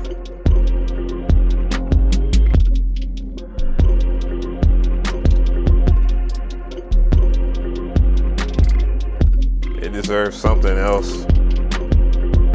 Nah, I do like the ARP shit. You know, I am about ARPs. I love ARPs. But I'm looking for like something percussive. I'd have something percussive. I think it might be in my Loop Master folder. Let's see.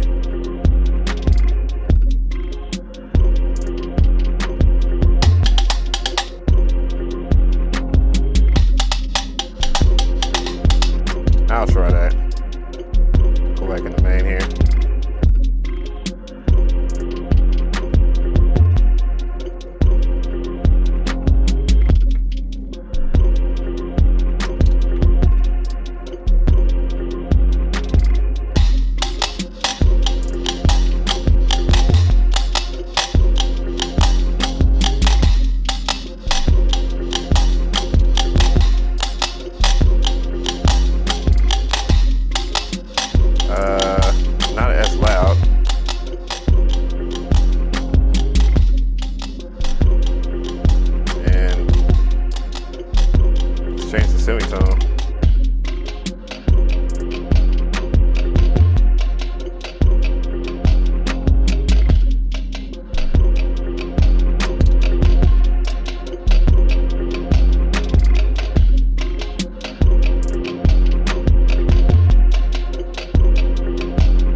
that sound, but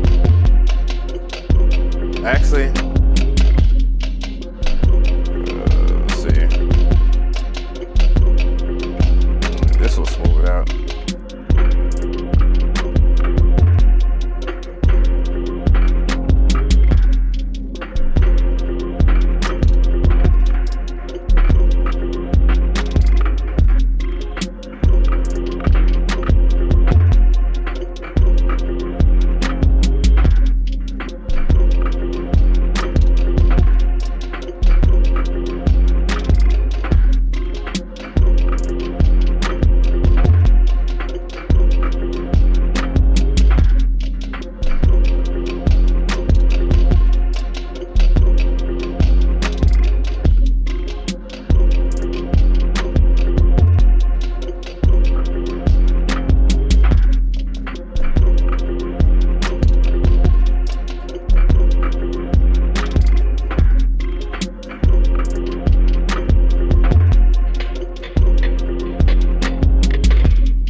To kind of smooth it out.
I'm gonna add that, you already know.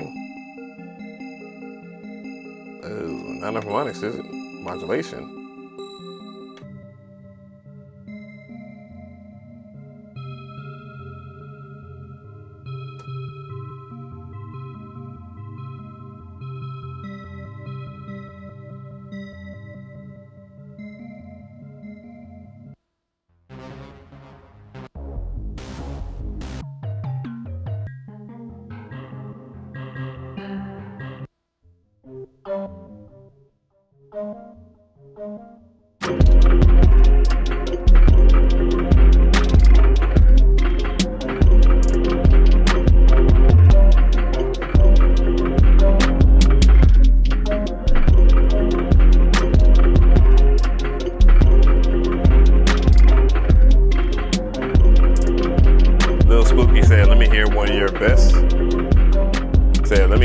Best beats right now.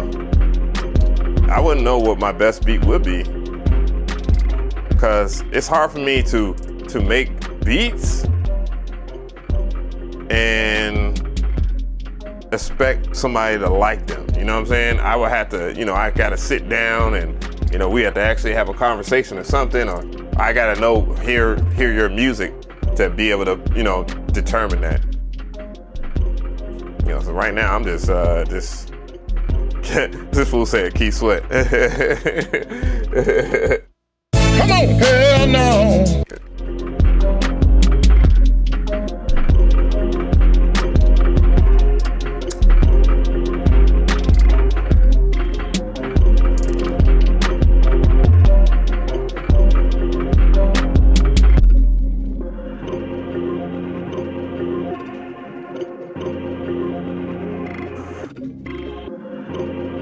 I don't care at all. I'll just listen to it. Okay.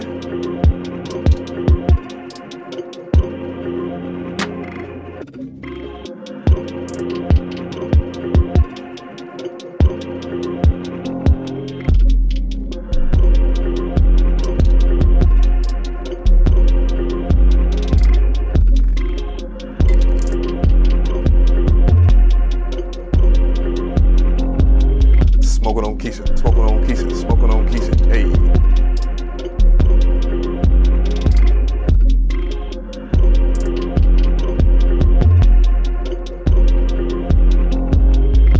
I don't know. This is a Percolum audio type beat. This is my inner Percolum.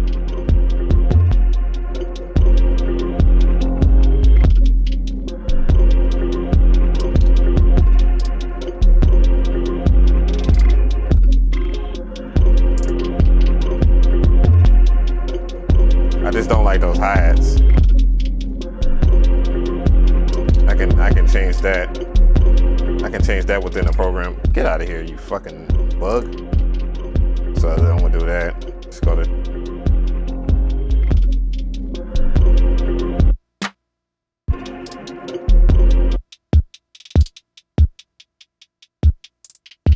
I definitely need to adjust that kick though.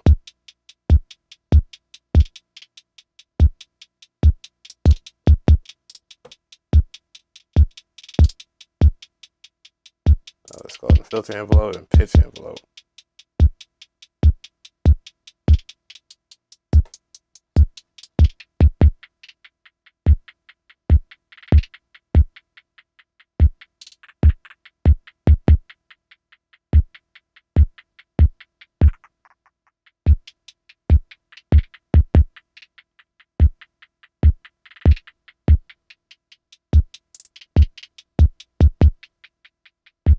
Apply the pitch curve. Sounds weirder. Let's not mess with the envelope pitch.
Alright, I had enough of that. Save it and go on. New. Back catalog. Make a Lana Del Rey type beat. Like something like, I don't even think you're... First of all, Lana Del Rey's music is very... it's very sample friendly, but it's not, because if you do sample her music, it's...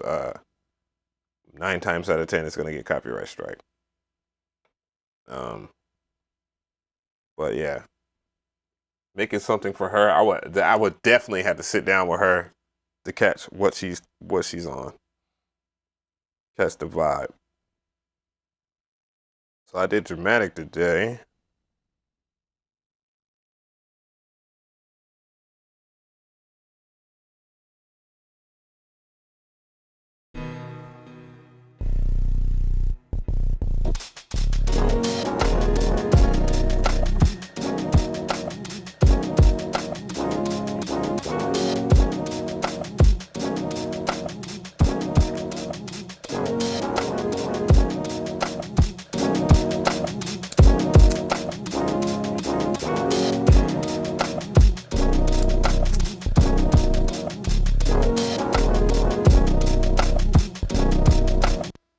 Okay, that was done today. What is firmware vibes? That's that one shit, right? That doom, doom, doom, doom. Doom, doom, doom. I think that's it.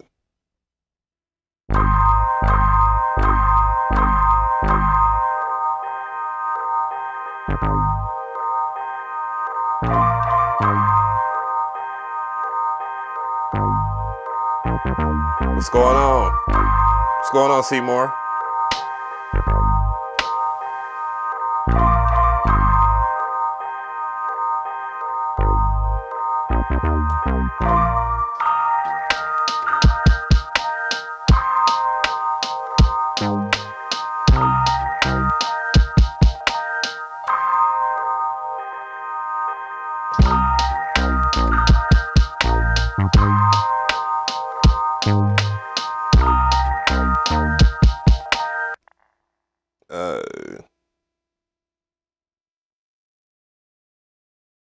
I need to start digging.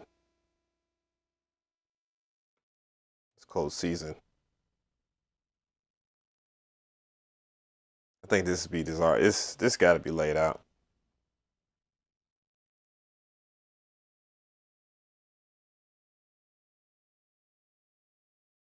Damn, there's a lot of samples in this beat. Yep, full beat.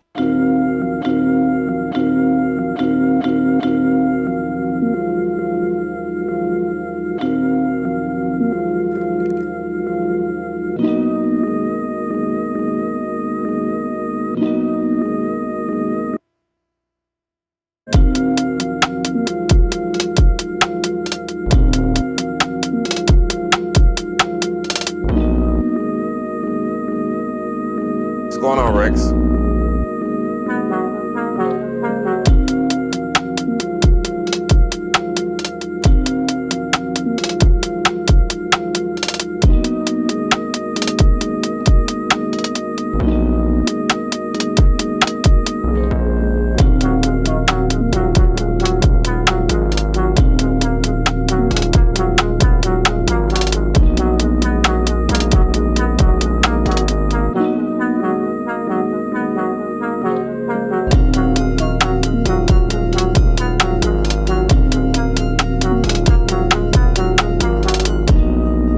What kit was that?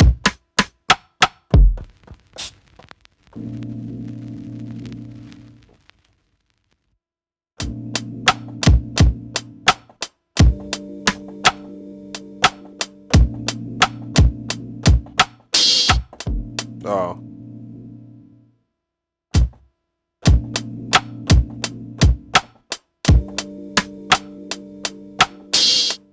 I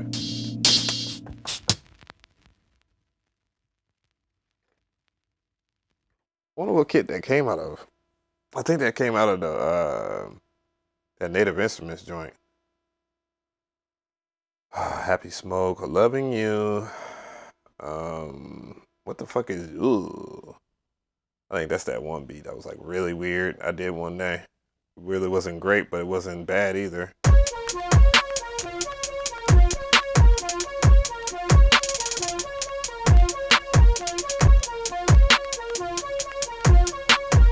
Yeah.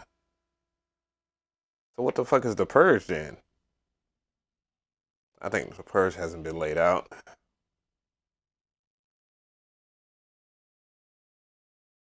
Snooky. Alright. Man, bruh. Wrestling back then, I tell you, did I watch a lot of wrestling back in the day. I'm talking about old, man, especially when WCW became a thing. That's when like people were like, I could see my favorite wrestlers at the mall and shit. You can't even get that type of thing going like that in 2021.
Oh, I just noticed my MPC is starting to get that that finger dirt. My MPC's getting that work to it, boy. Got that finger dirt on there. You ain't got no finger dirt on your damn buttons on your MPC, bruh. You ain't been using it enough. That's bottom line. Let's see here. I'm actually proud of that. Reggaeton. I know all my reggaeton beats are ass, but we'll see. Yeah.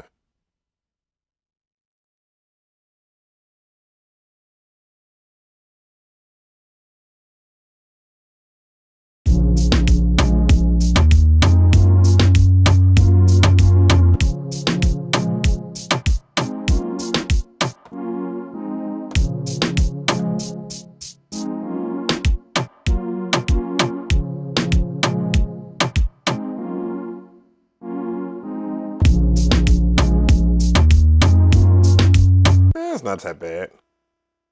Well, let me hear the first try reggaeton beat. I bet that is gonna be ass. Finger grease, maybe. Yeah, finger grease. Absolutely. My pads are shiny as fuck. You gotta get dirty on those mugs, man. I mean, now, you know, people will probably trip about hygiene, but, you know.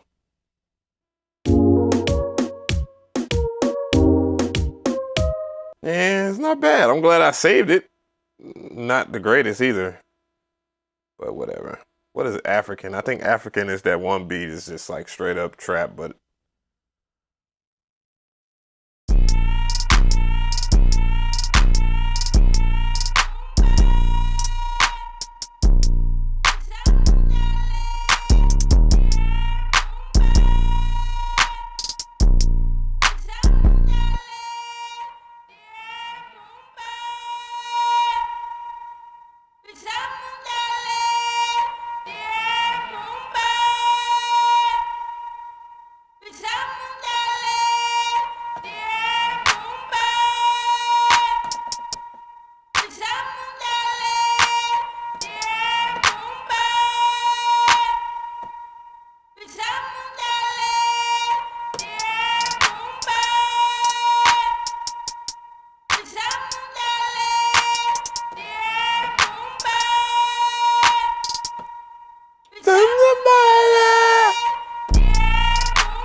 Yeah, that's when I was trying to make like some weird genre shit. You know, that always goes good or bad. This will load. We'll take everything out of memory, of course. You do that, sir. And I'm going to light this up real quick. Let's see. Hold on, guys. Hold on, ladies and gentlemen. Hold on to your butts.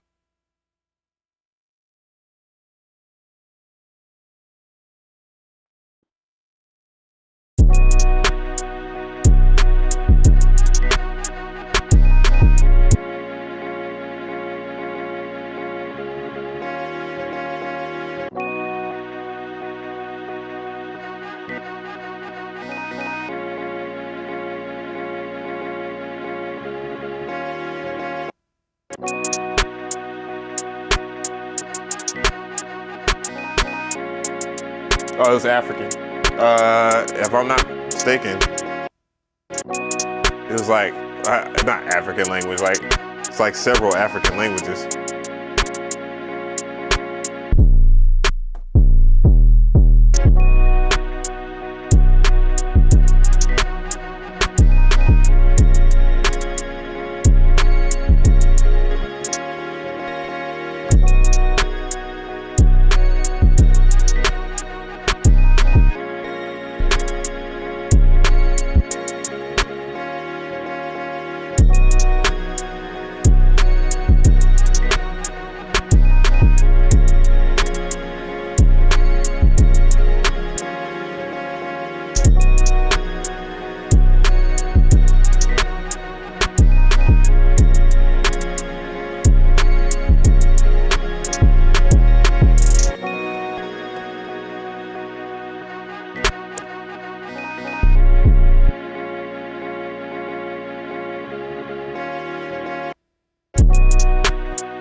Yeah, I totally forgot about that beat. I know that's ass. West Coast is something that I like a little bit, but I don't like, I guess. I just never laid it out.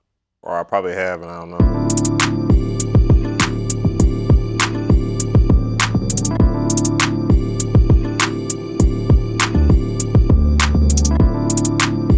Oh, Lord. Oh, Jesus. I need to lay this out.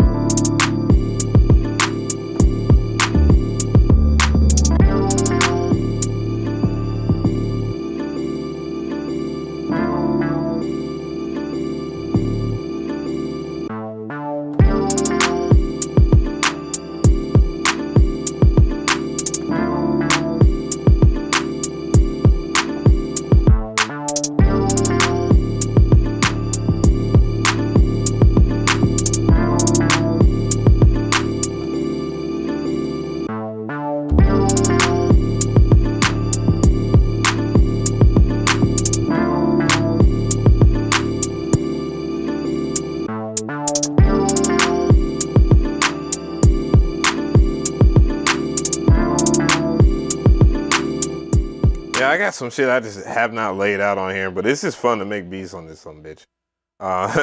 Take this shit in the living room or something. You know what I'm saying? Time out. Born on a Monday.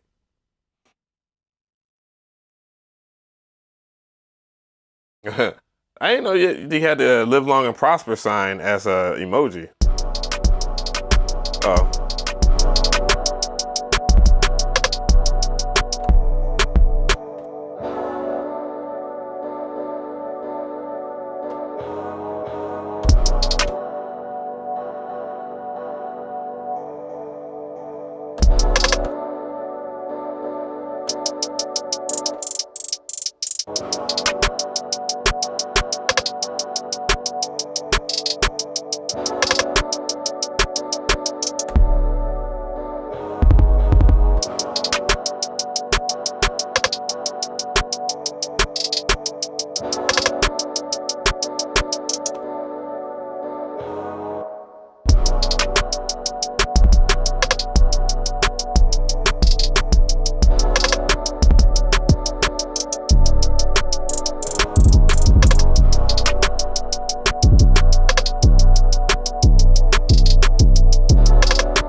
That's that beat.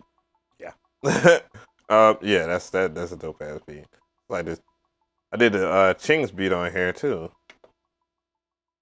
That shit's still going. That damn what's going on, Young Beans, Young Beezies? My homeboy was explaining how he saved the previews of his tracks. I'm lucky to remember to call it the date and tempo. That's some interesting information that you was relaying there.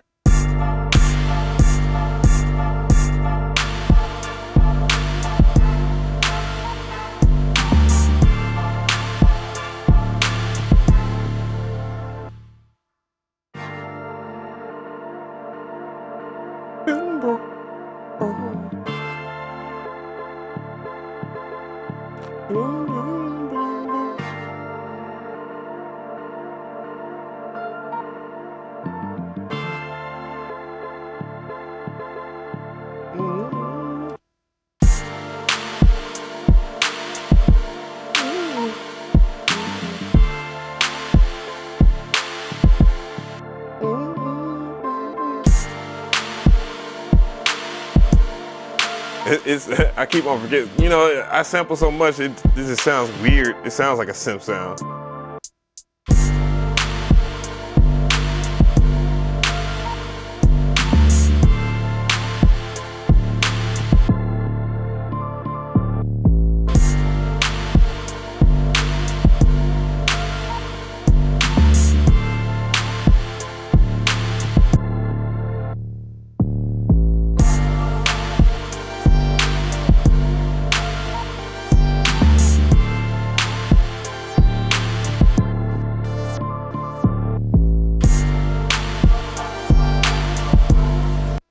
Yeah. I think once that song is out, everybody's gonna like that shit. What the fuck is Detective? Yeah.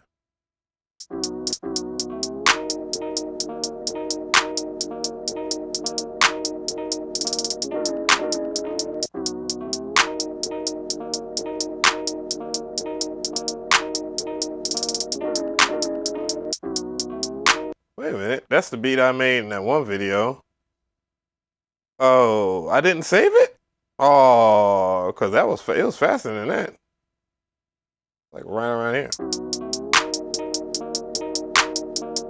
Okay.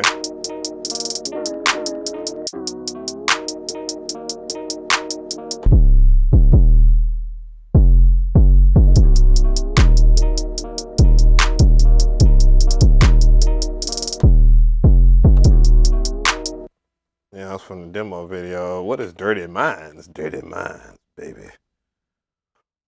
What's going on, Reigns Phoenix? Yo, Cloud Figure would be dope too. Bro, I'm trying to get a Piccolo one. I used to have so many Dragon Ball and Final Fantasy figurines. They got lost years ago. I remember when they had a Dragon at GameStop. They had like a Thirst Trap Bulma figurine, and it wasn't even expensive. It was like, I think it might have been 50, even if it was like $100 for like a 8-inch tall figurine from Dragon Ball. That was pretty cool. Then they had a Thirst Trap Android 18. Yeah, they had a Thirst Trap Android 18, Krillin's wife. And I thought that one was really dope. And I don't know why that day I did not buy that some bitch, but I should have bought it. I really should have bought that joint. What the fuck is Forever? Bulma belongs to the streets. Ooh, Chris, if Vegeta ever, you gonna make Vegeta pull up. You gonna make Vegeta pull up. Come on, hell no. You better relax.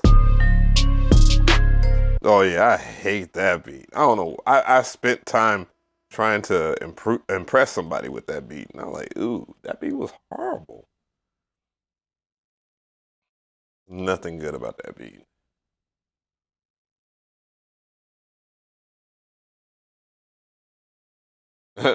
Bulma, forget it.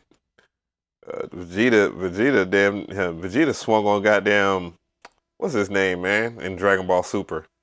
This how disconnected I am from. I remember Whist. What is the god of destruction of Sector 7? I don't know what it was. What they're. Yeah, that's awful. What the hell is Funky? Vivo? No. The god of destruction of Sector 7 would be, I can't think of his name right now, man. Whis homeboy. His lazy ass.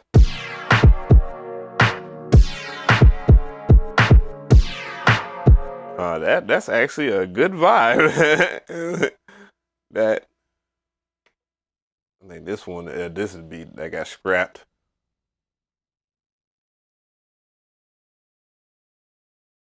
Nah, I watch a lot of Dragon Balls. I don't watch every Dragon Ball, including the ones in Super.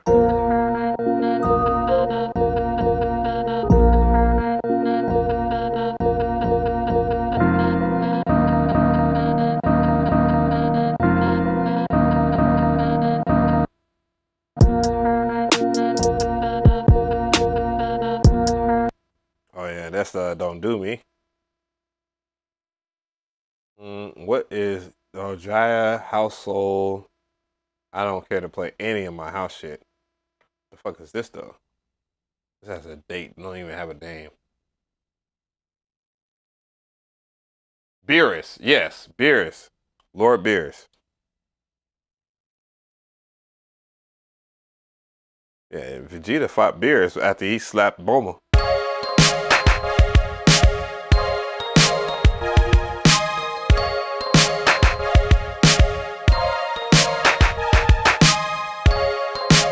They had that one bad part in the synth. But yeah, I remember that. That's when I played the bass. I mean, played the guitar on that beat. Man, oh no, why would it allow me to reload the same beat? Come on.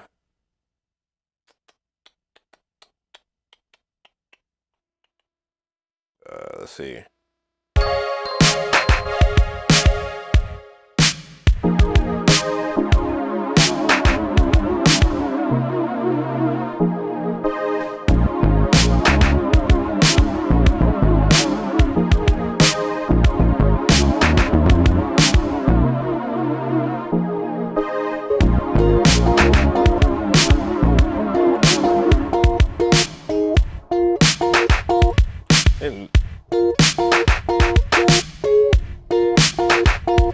That's actually real guitars.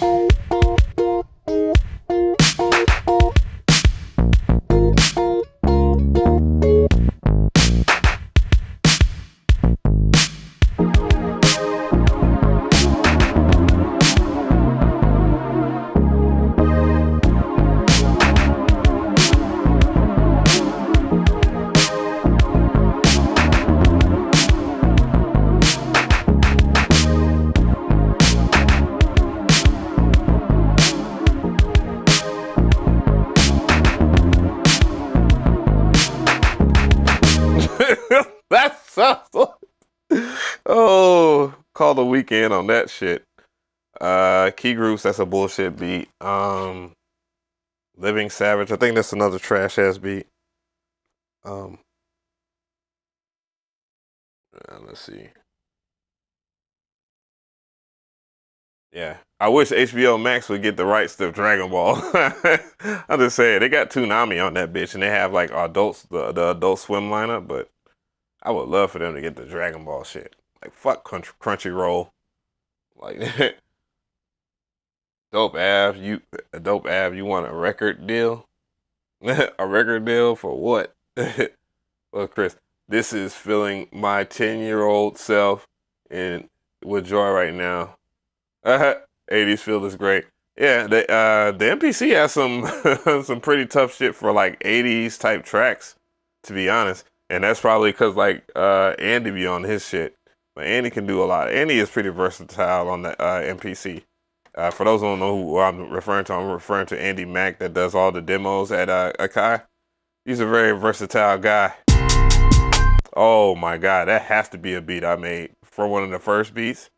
Yeah, man. Yeah, you could be making beats for years, and this shit will change the way you lay out the tracks. MLK Forever. I sampled this in Fruit Loops. I remember that. Holy crap! It's the first time I ever seen the percentages. Bro, I still play Budokai Tenkaichi 2 to this day. Jesus. Still has a PS2 that works.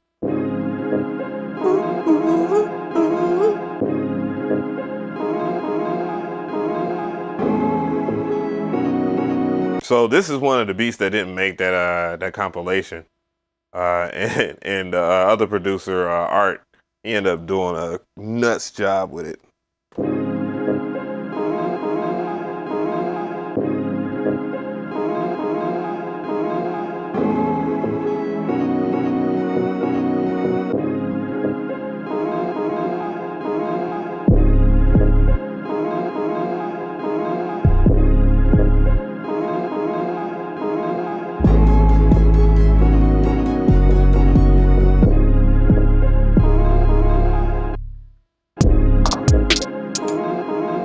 That is a mosquito. Stay your ass right there, you son of a bitch.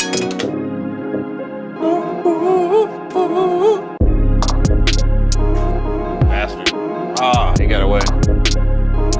Damn it.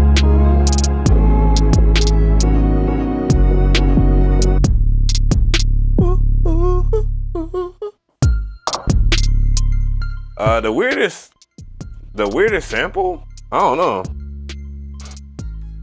Damn, I've sampled some weird ass shit. I don't sample shit from like Mario Brothers, Super Mario Brothers 3, Zelda.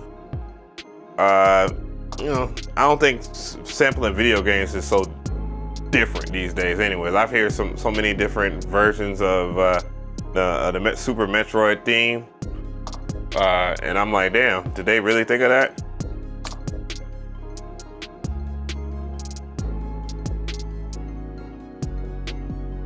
But I guess the most recent weird sample is probably the African chanting. I got an African, I want to say Kenya, but I'm thinking it might have been a Nigerian like choir or some shit, and it's like.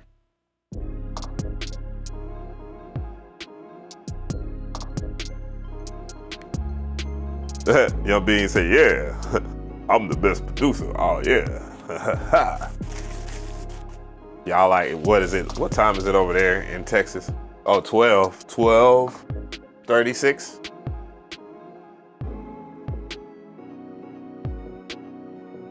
Yeah, but I sampled some pretty weird shit. Mostly like just coming up with different sounds and stuff like that. Nice sound, funky but not. What the fuck is that? What we got?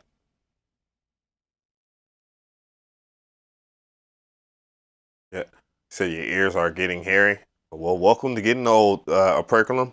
I have a whole ass afro in my ears. Straight up. Oh. This is kind of cold. I forgot about this.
I should lay that beat out. Re-stimulate. This is the one from my Instagram. This beat is actually hard. The pianos were played by a producer out in Texas named Art Ford. I believe a Fort Worth, Texas native. And he's like and he's known for, he plays in the church and stuff like that, but right now he's focused on other things.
Kingdom Hearts.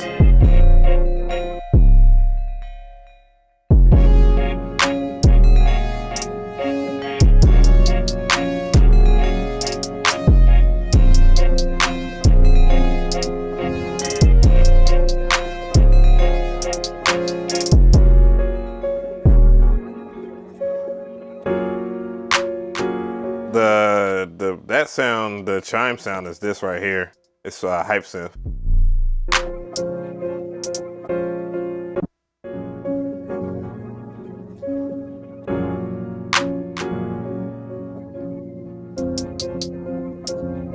Now I combined half speed with the sample or the piano playing. Let's see, they're all right there.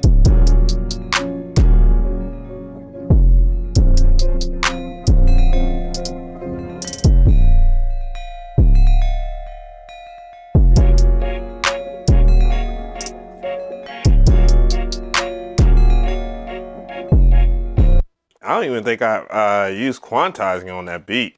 I just said fuck it that day, but boy, smoking on a nice little loud pack when I made that beat with Shadows. What I did was I took something from Art's. It's a spoken word beat of all things, but it's on there. It's on there, and like the track itself was just the pianos, and I thought it was really good because the original piece had like this freaking, oh my gosh, horrible beat. Oh my gosh. It was like this horrible drill beat. And I was like, dude, there's no way that you should use this track. So it ended up being an original joint. I added a beat for it, and then he said it didn't fit the vibe, and then Art had did a version for it, and I was just like, oh well, I think he should roll with that. And then I just ended up sampling the pianos and redoing that track.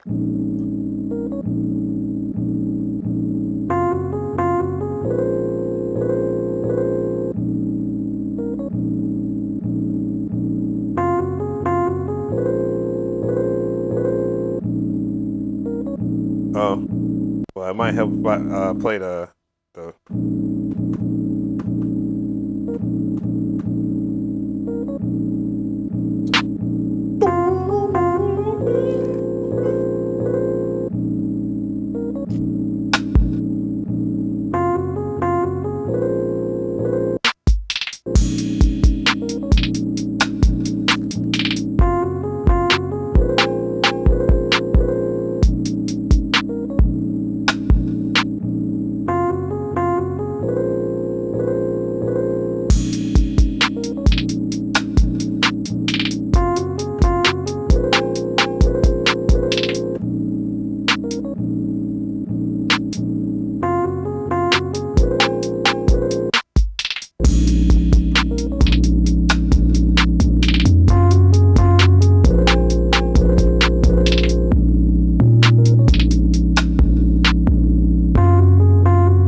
stems for the Final Fantasy VII series. Like, which one? Because the original composer redid the one for the Final Fantasy VII remake, and those were incredible.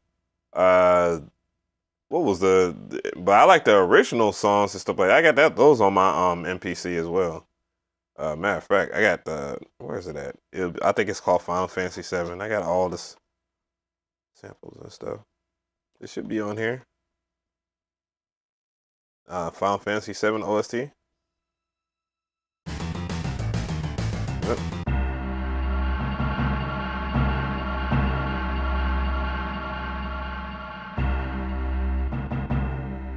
You feel play it all.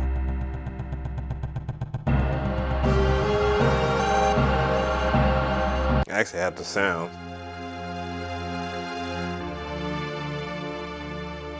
Yeah, I sampled Final Fantasy before. I won't even cap on you. I'll show y'all. I did it on my birthday in 2020 when we couldn't do anything. I had to roll up, son. Roll up. Roll up again. Hold on, I got you guys. Hold up. Let me turn on my push to, because it gets no use. Let me open up Ableton Live. But I definitely have a beat. I'll get to this beat real quick. Oh, what were you doing, buddy? I just pressed 2 on here and it should just. Welcome to Atlanta and Clay. Would you like to recover the work? No. I should have that in here. Come on. Oh, the push 2 is hung up on it. Boom. All right. Final Fantasy. I probably gonna have to go right into my folder and find all my Final Fantasy shit. Let's see. There we go. Yeah, I did this shit right here.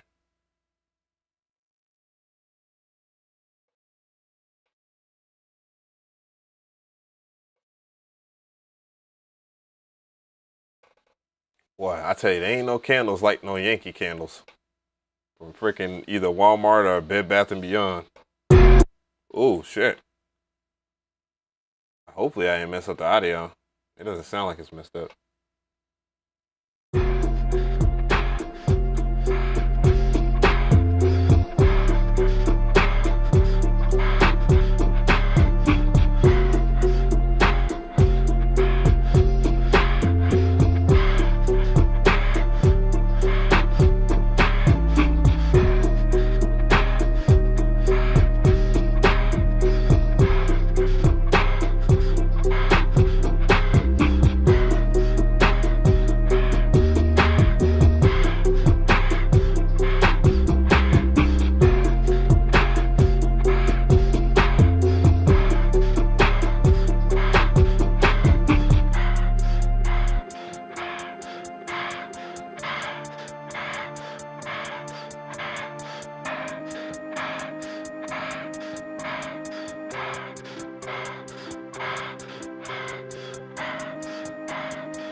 I did that one.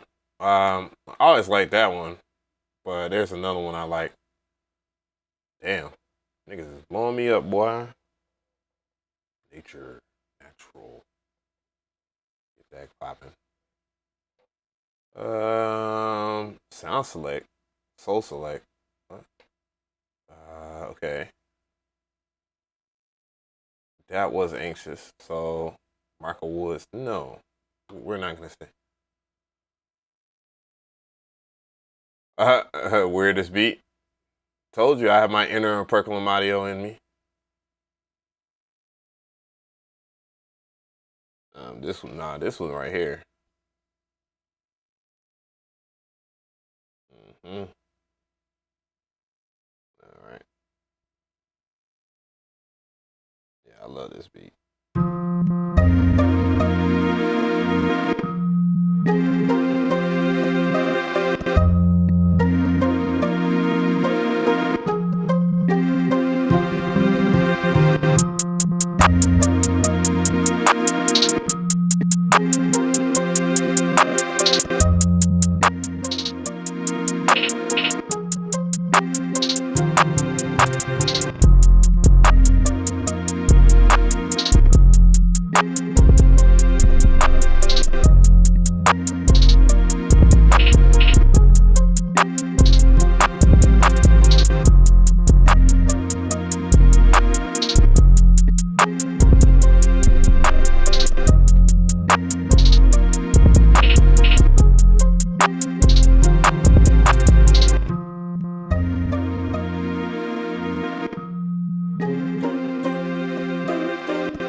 Oh, that's the longest effect ever. Oh, I appreciate that, Percolum.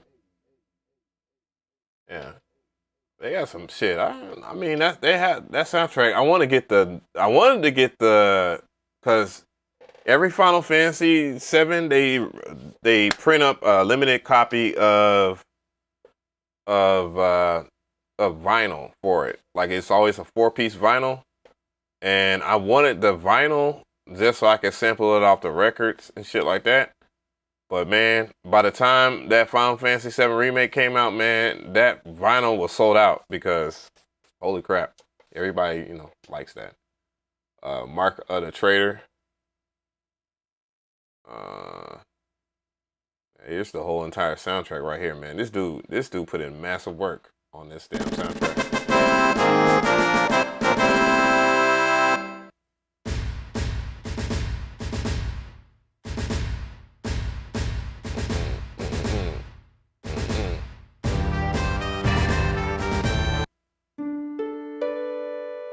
I can sample this shit forever.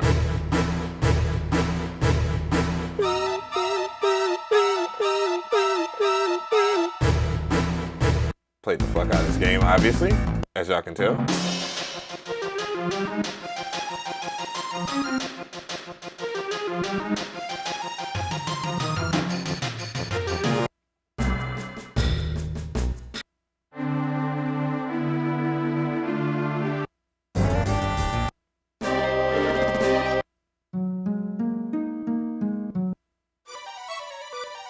Oh shit.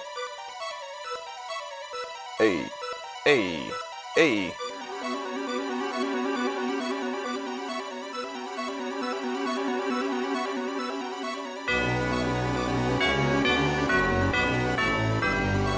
Yeah, this could be some hard ass shit.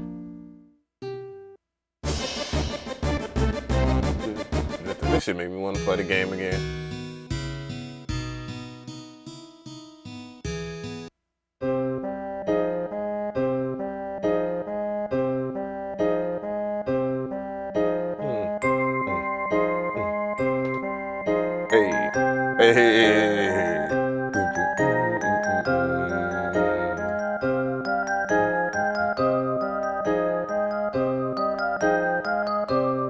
Let me find out.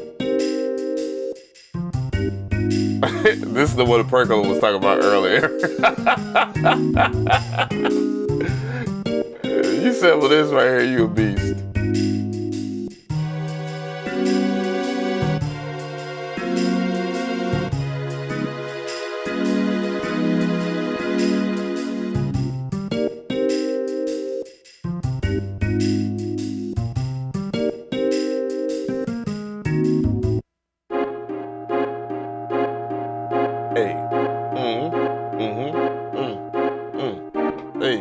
Never ever played any Final Fantasy game, Eric, you don't know what you're missing, bro. Hey.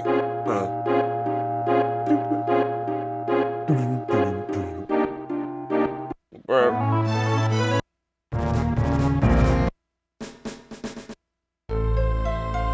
And what y'all really should take away from this is that look how many freaking compositions was written for this game.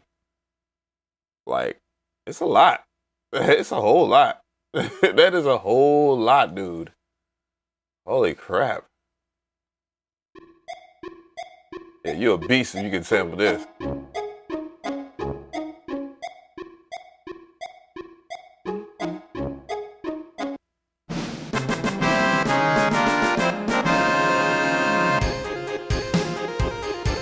I remember the first time I heard that shit in the game, I was like, oh my God, this is incredible. Like, it was an incredible vibe in my soul when I was playing this game. I was like, oh my God. The first time you hear this.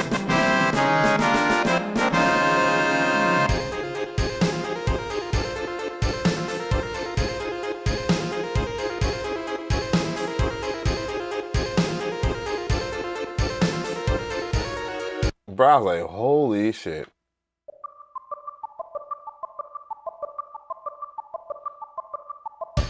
I know how to make that work. Red 13 theme.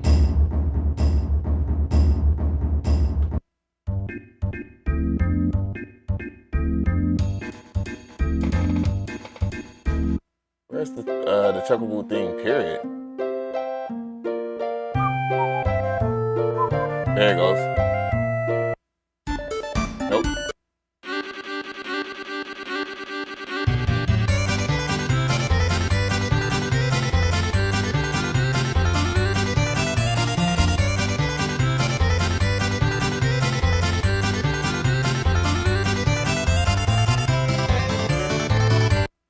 Bruh. hold on. A perk on. Bruh.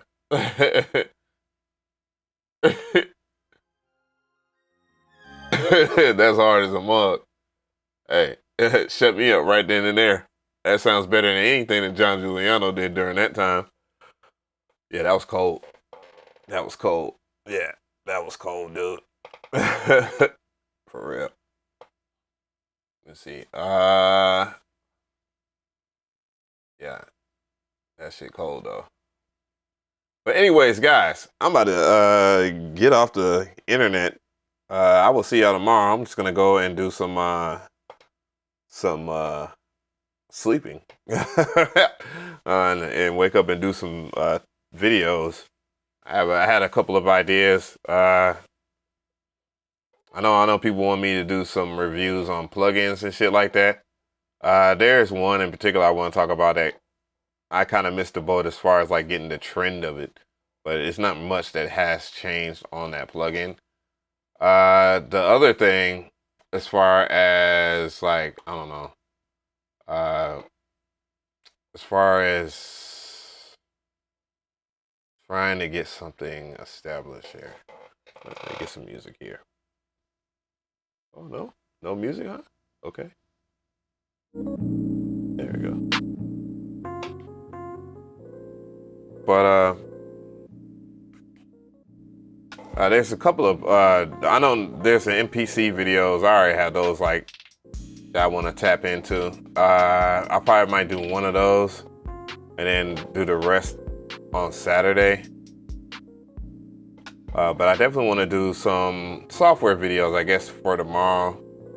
And try to kind of catch up with you guys so to make sure that y'all are okay on the content that y'all really want. But yeah, I definitely want to do a little bit more content that is very driven towards the software side of the MPC, like you know, VST plugins and stuff like that. Third-party VST plugins, of course. And get that shit going. Close. I don't want low power mode. But yeah, well, we're gonna see what really comes of that. I'll be back like the Terminator. Peace out, fellas. But yeah. I write all my stuff on the wall. Y'all can't see it in this shot. I would have to raise the camera a little bit. Calm down and light a little bit. But yeah, I got a couple of things that I've been looking at and I just gotta do. I got some diligence and bills to pay. So I gotta make sure that I do those videos. But I got some pretty decent stuff there. Look at that wrinkle in the back of my head. It's all brain. It's all brain, baby. It's all brain. But yeah, we should see some pretty cool stuff going on here. I'm trying to get as much stuff done that would help out, and hopefully you guys will enjoy that. And we are out of here, guys. God bless y'all. Have a good day.